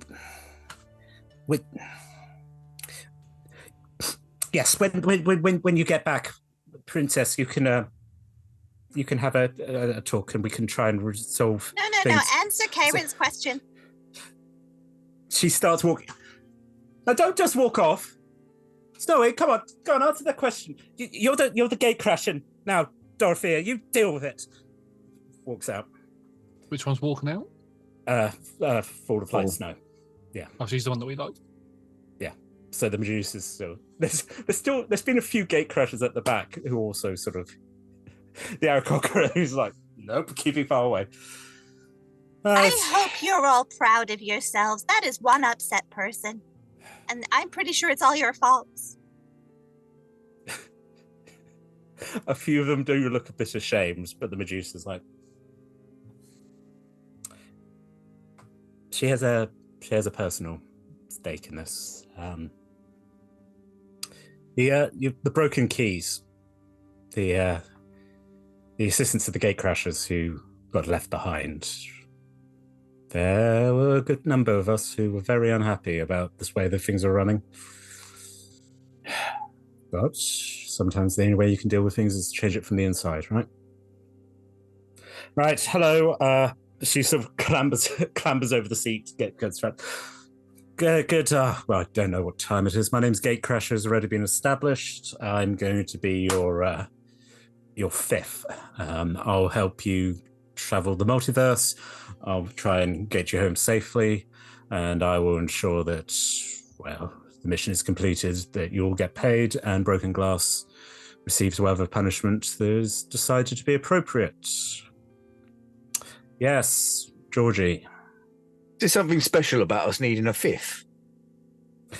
There's back on certain material planes. There's a rather superstition about fives, that when a group of five turn up, world-changing events happen. We would have expected a fifth with you normally, but I don't know what happened to that gatecrasher. I assume Snowy over there is going to be investigating. Is this on one of the favoured universes? It's the very sharp teeth of a Medusa. Yeah, Jack, I think it's one of the favoured universes. Right. Looks like you lost communication with the fifth. I'm going to be honest, I assume she's dead, but I mean, we've lost so many gatecrashers so far. In all honesty, I think they're probably doing a bit of a talent hunt at the moment, and well, clicks along and then clicks back to El Bandito and going, well, you are a surprise. But as it turns out, you're very invested in the weave of this story. So People often say I have many surprising sides. I bet they do. Anyway. You still not clarified how we're going to find Broken Glass. Is there a trail? Yes. Broken Glass is currently jumping around the multiverse, sending out spies, little tendrils. I saw the effects of this, as Snowy called it, the weird yellow stuff. As we send our own scouts out, we're looking for cases of this corruption and being able to track it back, hopefully to find one of her lieutenants or scouts and be able to work out which of a infinite number of multiverses she's currently residing in. The fact that you're all summoned here, this is of type 1 significance underneath the Tarask. Tarask, which again, as we said, is currently also, I believe the technical term is bamfing around. But yes, we have a report of a world which has had a separate anyway, a world-ending event happening that we can use as a passageway, that we can go there, we can gather the information, we can move on. So, I mean, no time like the present. I mean, you all scooped up from your various time streams. You've had tea, water. if you do, any of you need to prepare anything else before we head out, I can give you, well, time's of the essence, but we can give you the time you need. Anything you need before we go? I mean, you have these powerful magic keys, right? So you must be super powerful, very clever. No, we've established that you're dumb. Anyway, you must have all sorts of powerful other things as well, right? Anything to, given the stakes here, anything to help us on our task? Are you asking for loot, Princess? Well, if there's any to be had, I've lived so long in a wasteland full of scraps, She's laughing. Yes. Okay, we could take you all to the armory if you need to collect some things. Makes sense. Yes, I can see those eyes twitching, El Bandito. Actually, let's tell you what. Let's all go to the armory and see what we can find you. Yes. Everyone's going to stop by Georgie as we go down and just kind of come up and go, I am very sorry for saying things. I think there was a mistranslation. And I'm looking at the dragon turtle going, I meant to say, I'm sorry that your friends died. You don't have to stop being sad. It's depressing because everyone's dead. That's a sad thing. I think I translated it wrong in my head. Yeah. It's all right. You don't have to. We all say stuff that we don't mean sometimes. Oh no, I meant it. I'm just not good at common. Yeah. Roberta would gently bumps the head against you, there you go. Yeah. All things will pass. But it's difficult to get your palate back when you've had a few weeks of nothing but bread and water. Would you like anything to help with that? I can help with that. Baby steps, I think. I can heat water up for you. Actually, I quite like it cold. Strange, but okay. The gears in Jack's head just slowly click and click back, and then just yeah, weird. Why would you like cold water? Ick. He has a look of guilt on his face for continuously heating that up. Oh, don't! But he's don't too get a stubborn moral to apologise. So he's centre not now. going to apologise. We'll be best friends. Typical Jakar. I mean, there's 27 of him. In here. Yeah. He's got the memories of all of them. He's going to have some sort of falter. That's right. We're all in his head. Don't let him know, audience. The empathetic Jakarths are the easiest to kill, so you've got the most of them. Yeah, he's like, oh, welcome. Could I give you a nice cup of tea, a wine? Oh my God, you slit my throat. Yeah. Oh my goodness, I've been stabbed. Oh, I'm so sorry. I've got my blood all over your nice clothes. Oops. Oh no, I've absorbed your soul. Sorry. Sozzles. Yes, you're escorted down to a very it's actually a surprisingly small room. As you all can fit in, but there's a desk, and behind it is sitting what should I make you? Pigfolk. Sitting. Hello. Welcome to the armory. Gatecrasher. Armorer.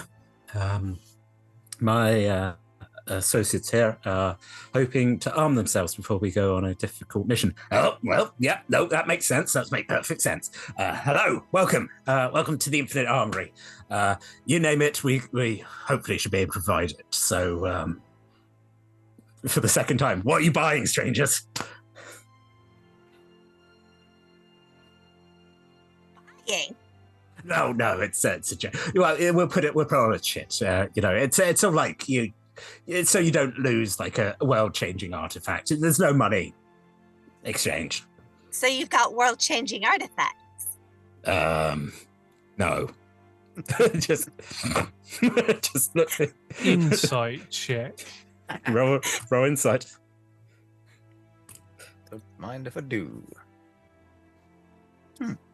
Right, 17. 21. Yep. My dice is not rolling. 5. I rolled low this time. I switched to physical because the digital was being slow, and I rolled a nat 1, and this is what I get. Thou shalt not forsake D&D Beyond. No. Face D&D and Beyond. Yes. Despite the very clear no, some of you believe, oh, well, no, obviously they don't have world-changing artifacts. Those of you who, he got a, what did do? He got a 13. So if you beat a 13, just as a flat, yeah, just like go, yeah, no, he's definitely got world-changing artifacts in the back there. Georgie kind of glances towards Jack, who, despite being quite pleasant, is also not fully trusted yet. And it's just like, okay, you know this now as well. That's not a good sign. Yeah. We are on a multi-vessel, is that the right word? Mission. Multiverse. Vessel, okay. Mission. Any weapons you have can help us. There's something about terrestrial or something. Looks at Gatecrasher. He's like, yeah, no, they know about the terracity. Well, that's I have to do that. Sorry. Terracity. Well, yeah, I do hope that you're not going to be confronting that horrible beast. It's our side quest. Looks at them. I mean, what level of danger are these? Like level 12, level? I don't know, Armorer. But yes, we'll do our best to. I mean, this one's already confronted the friend of Clint. Yeah. Clint. Yeah. Friend of Clint is going to become a euphemism. Are you a friend of Clint? They're a friend of Clint. Hi, folks. So, Gatecrasher law. Friend of Clint is a real problem. Man. I've got a few friends of Clint. Yeah. I'd like to point out that Clint Eatswood is in the wind at the moment, even to the Gatecrashers. But if we were to go into the kitchen, there is just a big thing on the board going, Clint? That's the string. He's out there causing horrific trouble. Meanwhile, as already established, Wilby is in Waterdeep, asleep in a drawer. He got taken in by the monster hunters. Everyone else in the wind, but now we know what happened to two of them. Anyway, yes. Basically, this is your opportunity, folks, that if you have not come in... I've been nice and let my players enjoy some new items. So if there's any in particular you'd like to state that you are now presented by the Armourer. Legendary world saving item sounds good.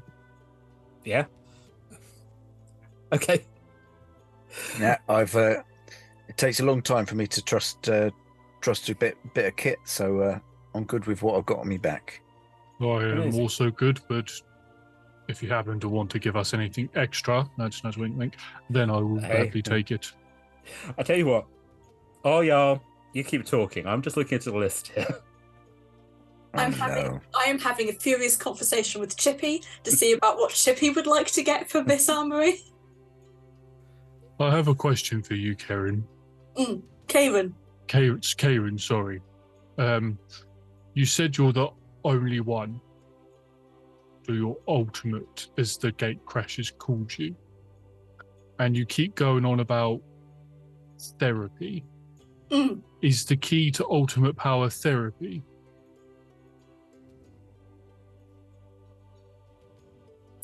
Yes. I've been doing it all wrong.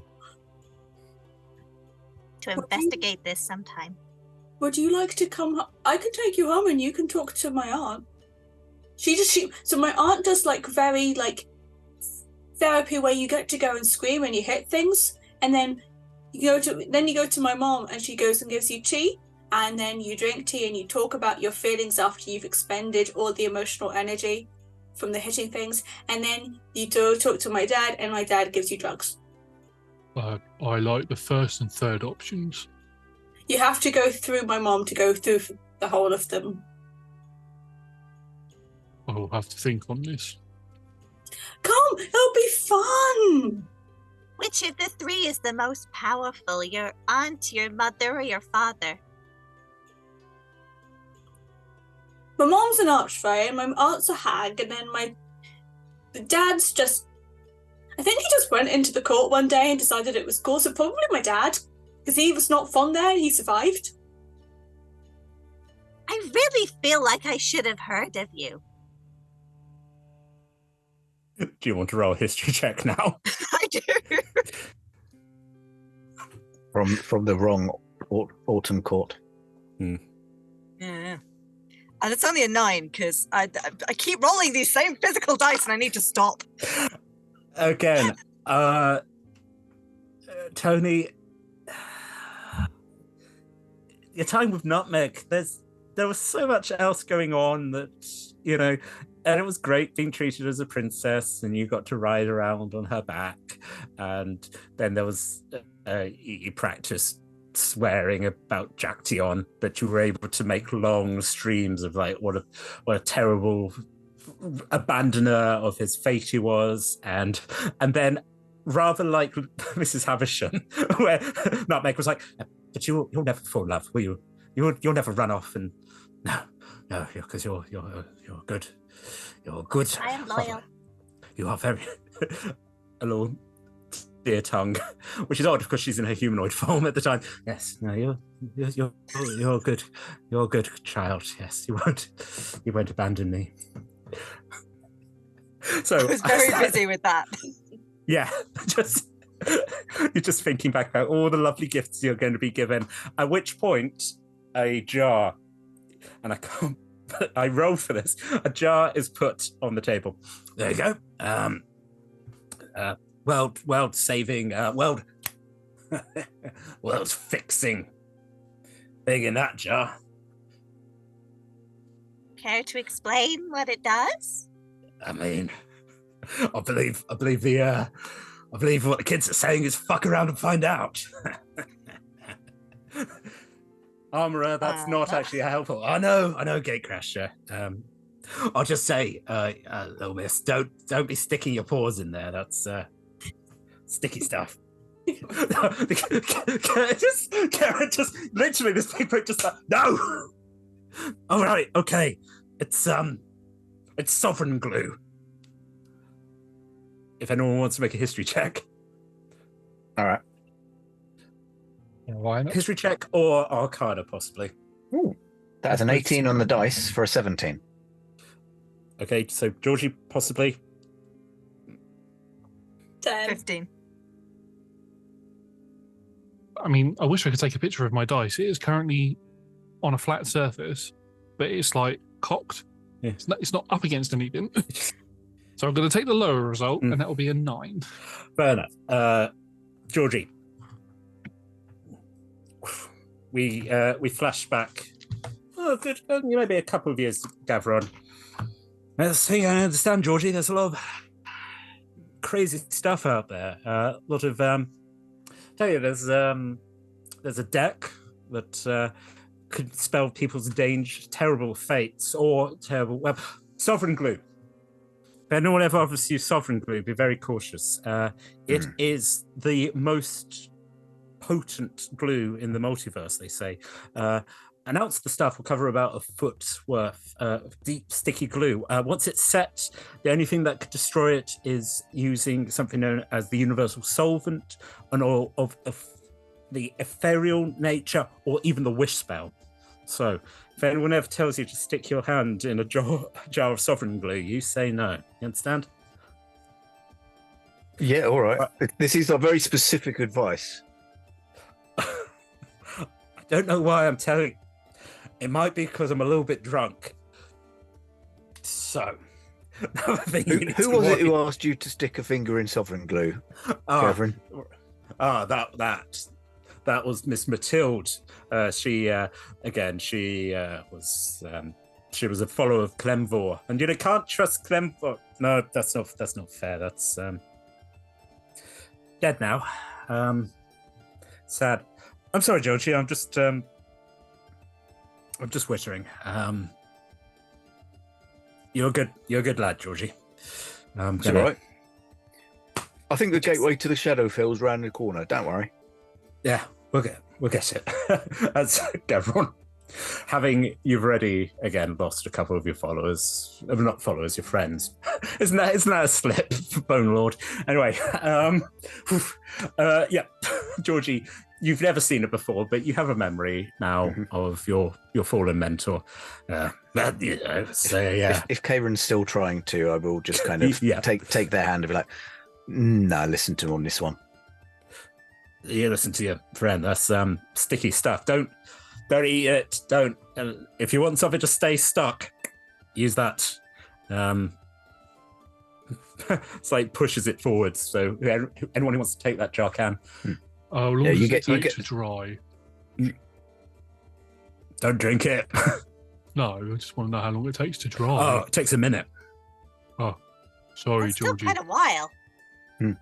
Well, if you can hold it for there long enough. I mean, maybe if you've got like a broken table or something. Don't use the world's stickiest glue for the face of your table. But I mean, maybe this could sort out your Bamfin Teresk problem. Oh, I was thinking the same thing. Can stick it to something. Yes. My hands are around it. I'm going to pass it to Georgie as the only one who seems to know what this is. And therefore, the responsible, he can decide who it goes to when we need to use it. Sean, roll d6. Oh Christ! No, this is not a bad d6. This is there's some leakage on the side of the bottle. Yeah. Just making you play one-handed for this. We're stuck together forever, best friends. One. It's a quite a small jar. That means there's a d6 plus 1, so 2 ounces. So 1 ounce covers 1 foot. So you have 2 feet worth of square feet. Anyway, let's say 2 uses in that. Okay. Little brush at the top. There you go. So that, folks, is your world changing. Sorry, you're putting your hand up there, or are you just stretching? All right, yes, dear folk. Holding out Chippy, going, he wants a hat so he can be dashing. Oh, Hats are very dangerous. You be careful with which hat you get.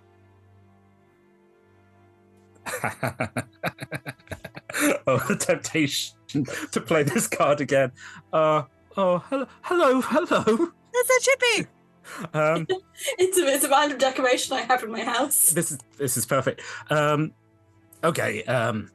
What sort of hat do you want, little one? Being shy, he wanted one that was like dashing, so he could be a dashing hero. Like with a feather, or all right, and maybe a spear. On the What of hat. dashing? A hat of dashing and a spear. I mean, A dashing hat and a spear. I mean, hold on. It's just sort of, all right, okay.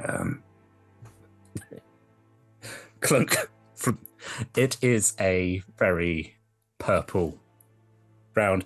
Like a certain, if you're playing D&D, a certain drow adventurer has a very fine. Yes, it's like that. There's a feather. There's also the tiniest little spear. Please do on Chippy's character sheet add dashing hat and also tiny spear. Which are you planning to make Chippy fight with that spear? No. I'm not planning on that. Oh, if Chippy happened to... We are getting so close to that all familiar one shot. We can... Hey, folks, if you put it in the chat, we can... I shall play Nutmeg again and just be complete. You don't talk to people, Tony. You stay in the forest. Yes. So, just look at the time. This is. I'm having a great time, folks. Yes. I don't require much, but if you have a pair of plain, ordinary boots that I could borrow, and a plain, ordinary wand, actually, I can do what I need to. I had Star Trail, but I lost her, which is about right, actually, I think. So I need to make myself a new one, but I can deal with it. I just need a base. Star Trail, the most beautiful horse and all that. All right, okay. But also a wand of acid explosions. So that's not just a normal one. That you want something. Yeah. No, we got. Okay. Doesn't, again, because of superstition, doesn't put the boots on the table, but sort of like hands them over to you. And acid explosions. Acid explosions. Yes. Oh, that's. I was worried there. I thought it was a wand of ass explosions. I mean, yes, that does get. That confusion has happened before. I mean, do you want a wand of ass explosions? If you have one of those as well, that would be very useful. Does it involve beans? Sometimes, yes. We did try, but I mean, have you ever tried to get out of a Tarask? There was a big debate, and sometimes it's just better to be careful and to have all bases covered. 2 wands are put on the table. They are identical. Excellent. I'm gonna make you roll each time. Just for mechanics, this is just so she's got something to apply her arcane firearm to. So if one of them's magical and one of them's not, you'll be able to tell then. One of them causes acid damage, and one of them makes them have to run away to the bathroom. Again, honestly, it would work. As far as I know, I think the effect would work on either. To be honest, would that be force damage? It doesn't say non-magical, so it's just you turn a wand, staff, or rod into your arcane firearm. If it was bladder related, then it would be slashing damage. Oh no. Oh dear. My lovely multiversal game. Who would have thunk? So serious. Okay, so the boots, she'll just grab some ratty looking white feathers out of her bag and start like fixing them together, and then just click her heels and do a little and fly a little bit and then settle down again. Perfect. Always happy to be of service. Big guy, small guy, what do you want? Rope. Oh, how many feet? 50 feet. Oh, well, that's... So reaches behind... If you have something that could cover a Tarask, maybe, then we'll take that. What sort of thing do you want to cover? Like a really big blanket? No, like a really big rope. Oh, you want to... Big enough for a really big lasso.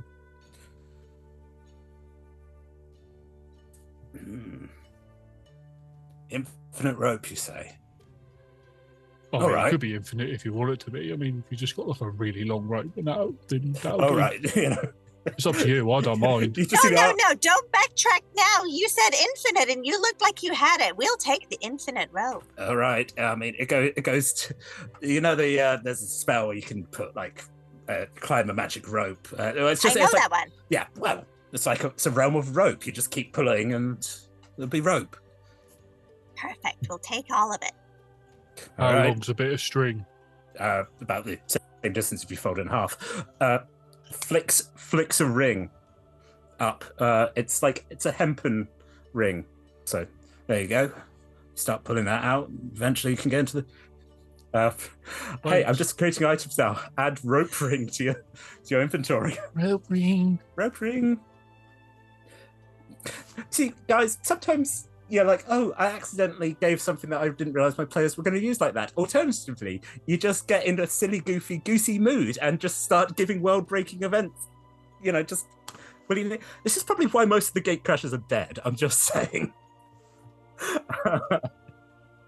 And yeah, points to Georgie. I've got me glue. Oh, you got your glue. No, you don't want another hat or something? I think you'd look quite good with a hat. Yeah, hats ain't really my thing. Yeah. Oh well. Anyway, and Gatecrasher, I've got everything I need. Don't worry, Armorer. Right. Now we're all suited and booted. You ready to go off and try and save the multiverse, friends? Let's do it. Yes.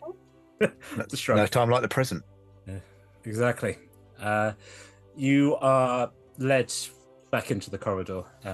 Gatecrasher, again, you all might have, actually some of you didn't see the casting of the portal, but Gatecrasher sort of reaches into, I said she's sunglasses, she's wearing the colourful robe, sort of reaches in, pulls up. Right, okay, so reaches up and starts turning. Now, if a certain other character was here, they would hear the sound of the multiverse, the chime, the rising note.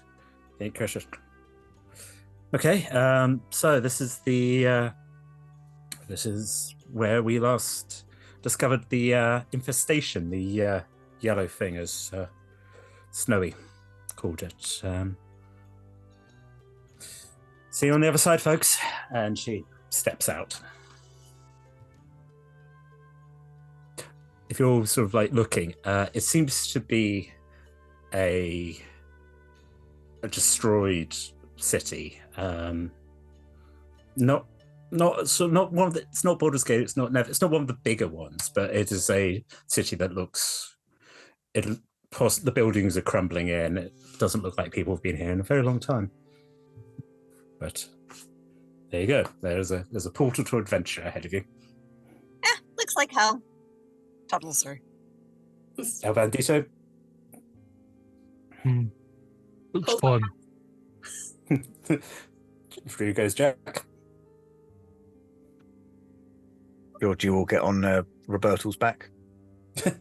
Ride out. Got my hands out waiting for anyone to hold my hand, and everyone's just gone, so I just hold hands with Chippy and Rog. Chippy holds on. Chippy holds on, lifts the hat up the other one, waves it around his head. Yeah! As you sensibly walk out into the portal. Gatecrasher closes the shine. Right. So, this was the vague area where we think we heard there was something around here. So, I guess, well, I don't want to say split up and look for clues, but let's see what we can get. And the sooner we get this sorted, the sooner we can get home and get ultimate power. What would that mean to you? Ultimate power? Yeah, you rolled your eyes at it. I suppose. I don't know, El Bandito. It's, you're very good with the questions. Cutting. I like it. You cut right to the point. I don't know. If you're thinking we should split up then, does anybody have a message or anything like that? I thought about it, and then I decided to learn guidance instead. Oh, that's helpful because I don't know message, but I do know guidance as well. Oh, great. Well, we're well guided then. I can't cast spells, so. I can do smoke signals. Does anyone know how to read them? I do, because I can blow smoke. Alright, so we can do smoke signals at each other. I can just do and I'll just minor illusion a sign that says it's here, and it's like bright neon flashing. I can do that. Should we maybe stick together then? Yeah, no, if we can. In hindsight, I probably should have seen we could have got sending stones or something from Armorer, but every day's a school day. Marvelous. Let's Oops. You have those? That would have been really useful. Why did you not think of that? I think, well, as Armorer said, fuck around and find out. That seems to be the general policy of the gate crashers, unfortunately. Yeah. Hey, El Bandito. Simpatico here. This very disillusioned gate crasher. Marvelous. I guess sort of as we're coming towards the end of the first episode here in the new world. Let's try and let's see if we can find some adventure. You know, what we promised: home, adventure, and drugs. Karen, always feel free to make a drug search check. These people probably have dumped their stuff and run. You can always. Just people listening at home, don't do drugs. Yes. Oh, don't. Yes. Unless they're prescribed to you by your doctor after a lot of time of research and thought. Also, I'm trying to think of something else. I was like, hey, don't get infinite rope. You're like, not a problem, Tom. Not an issue. Yes, we're not advocating for drug use, but we are Don't fuck around with advocating super glue. Those are the two. Super glue use. Super glue. Don't put yourself to the table. People, don't be an X-year-old strange elf from the Fae realm whose pastime is this, you know. Just don't do that. You can like them, but you can't be them. I think that goes for most of the party. One of the things that Jack has learnt in his time killing a certain number of his other cells is when he enters a new plane, he has like a sixth sense for if there's one around, and then he uses that sixth sense to track them. Do I get that sixth sense in this world? You do. There is. Is it just a general feeling that there's one of you around, or is there like a directional thing? I reckon it would. I reckon, similar to how I know I'm not a ranger, but similar to how rangers can sense. They can sense things within a certain radius. He sort of gained the power to be able to sense where he is, where other versions of himself are on the plane that he's on, if they're there. Yep, you're getting that sense. Not that far away, really. Less than a day's walk. Yeah, it does feel a bit different though. There's something about it that's just not, slightly makes your teeth tingle. Something's real weird here. Different. I like it. I've decided that searching for drugs is survival, so that's 17 on a roll.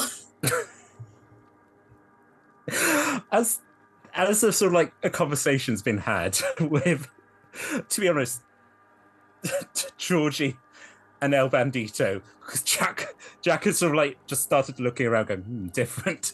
And Karen has run off. There is again, small townhouse. Again, this is funny. Both of you seem to have like an innate sense of something.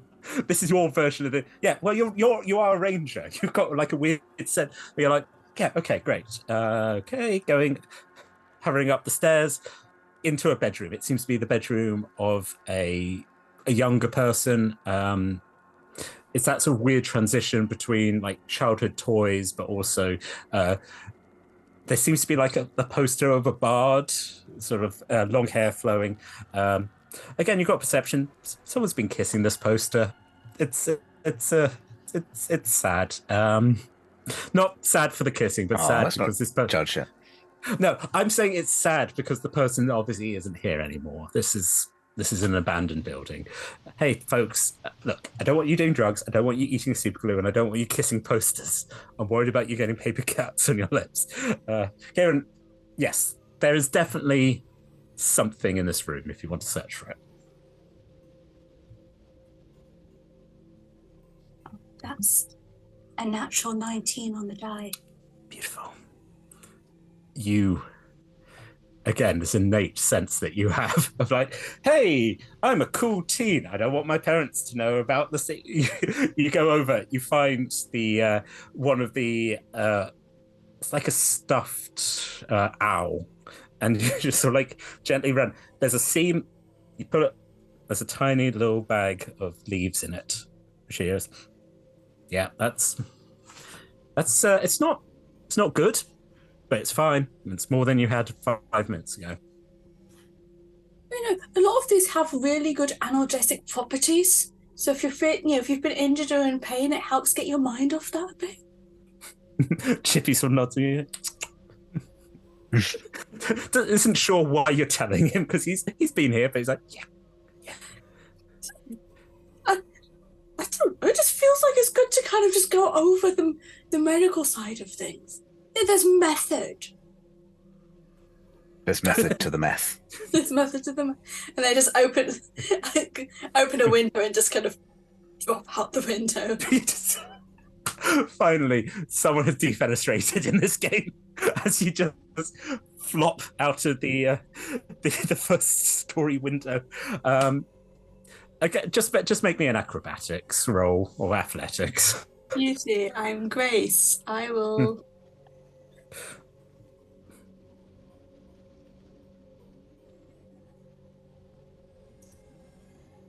This does mean now that at some point over the course of this game, Georgie also has to jump out of a window because that will make all 4 of us. Yes, yeah. I am Beauty. I am Grace. I also rolled an 8. I'll tell you what else you rolled, and that's an ankle. For 2 points of falling / oh dear damage.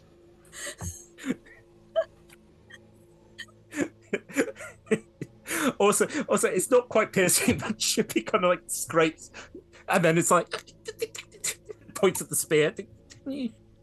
Oh, you do not tell anybody. We're trying to be cool. Ah, yeah. Yeah. This is kind of trying to turn the slight limp into a little bit of a swagger. And slightly regret the heels. I'm not that tall. Oh, the revelation. If only you had some kind of healing that just I know you're not just eating the leaves, like it might heal me. No, you turn it into a slight swagger as you walk back. Right, so Karen's back. Yes, we're just trying to work out where exactly we're heading. Jack's gone odd. He'll be back, I'm sure. Do we think this broken glass would leave a trace of magical energy? Is it worth detecting magic while we're here, or do you think that it's the wrong kind of trail? No, I think she should probably. Do you have detect magic? Well, yeah, obviously. Oh, you could just be making a suggestion, El Bandito. If you want to cast it, cast it. I mean, if you have it, then please be my guest. No, your choice. I mean, if you wanted to use your magical energy instead of wasting mine, then that's fine. But I can do it. If you can't, make a persuasion if you are roll. so bad at it that you could not possibly do this job, then don't worry. I've got you. Make a persuasion roll, Nat. The entire time all of this is going on, Jack has a manic smile on his face. He is now interested in what's happening. Finally, it's taken 3 hours, but we've got Jack on board. While the chat is going on about detecting magic, did you say there was like the yellow stuff in this plane? Yes. Can I ritual cast detect poison and disease? You absolutely can. Yeah, I will start kind of trying to run through some of the exercises that Gavron told me, and we'll start trying to see if there's anything infecting this plane. Amazing. Tony, are you ritual casting detect magic, or are you just casting it? Oh, it would be a ritual cast as well, yeah. Okay, so that's both I only rolled a 6, by the way, on that persuasion check because my dice hate me today. That's fine. I think as you grumpily sit down and you both start, it both takes 10 minutes, right? I think this is perfect. So this conversation happened after. So Karen is coming back, having fallen out of a window, just as this is happening. This is great because this happens both at the same time. Which one to go with first? Georgie. Yes, there is definitely a high trace of the yellow stuff, of the poison, the corruption, all around. This is a very irradiated zone, basically. And Tony, Lit up like a teenage boy's room with a dark light. Hey, if you want to go back up into that bedroom that we've just had someone jump out the window of the kissing, don't you boo that. Hey, I won't shame it. Tony. We've all been there. Have we? Right. Several of us have been there. What do I see, Tom? Only disgust and shame. Yeah. There's a lot of necrotic energy around here. Teenage boy's bedroom. Teenage boys and bedroom. Which of course is the perfect time when a very cool, funky looking half elf squirrel comes walking back. And the four, including Gatecrasher, look behind as slowly something rises up, something twisted, the yellow mist pouring out of it. Whatever that thing is, it's very, very dead and very, very infected. And next time, folks, we'll find out what exactly it is. Is it a friend? Is it going to be an ally? Is it this version of Jakarth? He just wants to offer hospitality, friendship, and basically the removal of this Jakarth's soul. It'd be very interesting. Maybe it is an ally. Okay. Yeah, no, just... It's a trick. It's my next character. Oh. Horrific fiend Jakarth or mass murderer Jakarth? Which one do you want? It's the choice. This is going to be. I'm just going to make Josh change character each. Look, I already made Nat change character midstream. Why not, Josh? Yes. So, thank you very much, friends and foes, for joining us for this very, very on the rails and sensible episode of Truth and Glass. Because, as you know, once you break either, you can't fix it again. This is me just finding the outro. Thank you very much for joining us for the mayhem. It's been an utter pleasure. If you have enjoyed tonight's game, you will know that we play Mondays and Tuesdays here on the stream, 6 p.m. GMT/BST. I think we're still... Well, we might be coming to the end of BST by the time you see this. That's 10 a.m. PT or PST. On Mondays, there is this game, or actually, I don't know what the schedule is quite yet. So we're still trying to work things out. And Tuesday, we have a repeat of some of our classical episodes. So if you want to see some of the players like 2-3 years ago, when we're like, look at them, so innocent, Baby-faced. so young.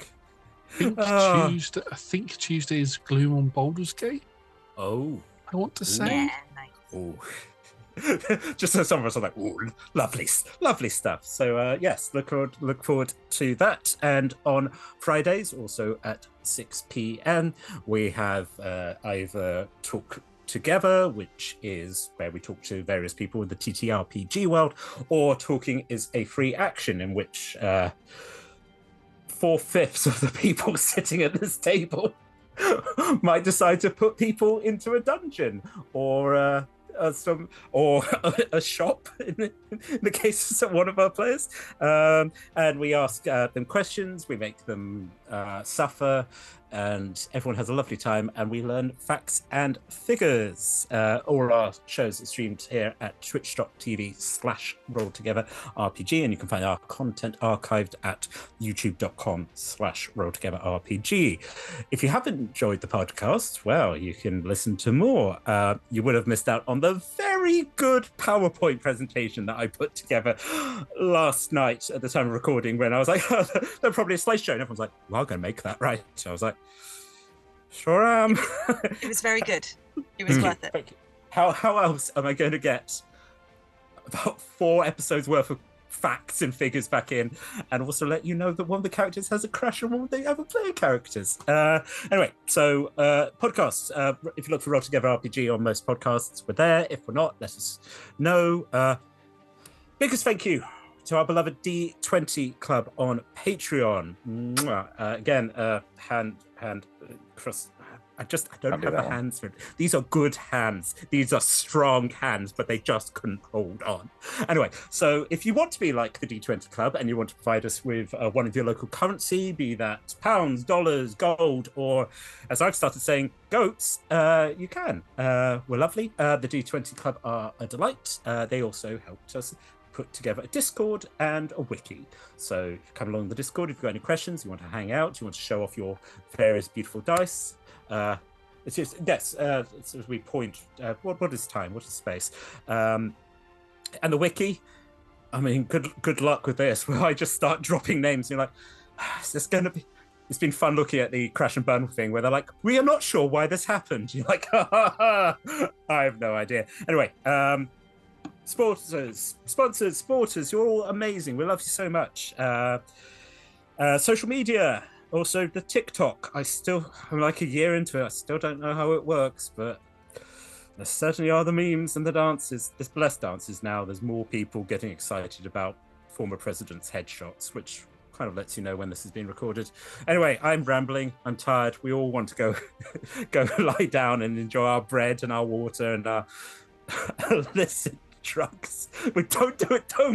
Don't do it, kids. Anyway, as we say at the end of every episode, don't stick your fingers in super glue. Have a good one, folks. I think that went well.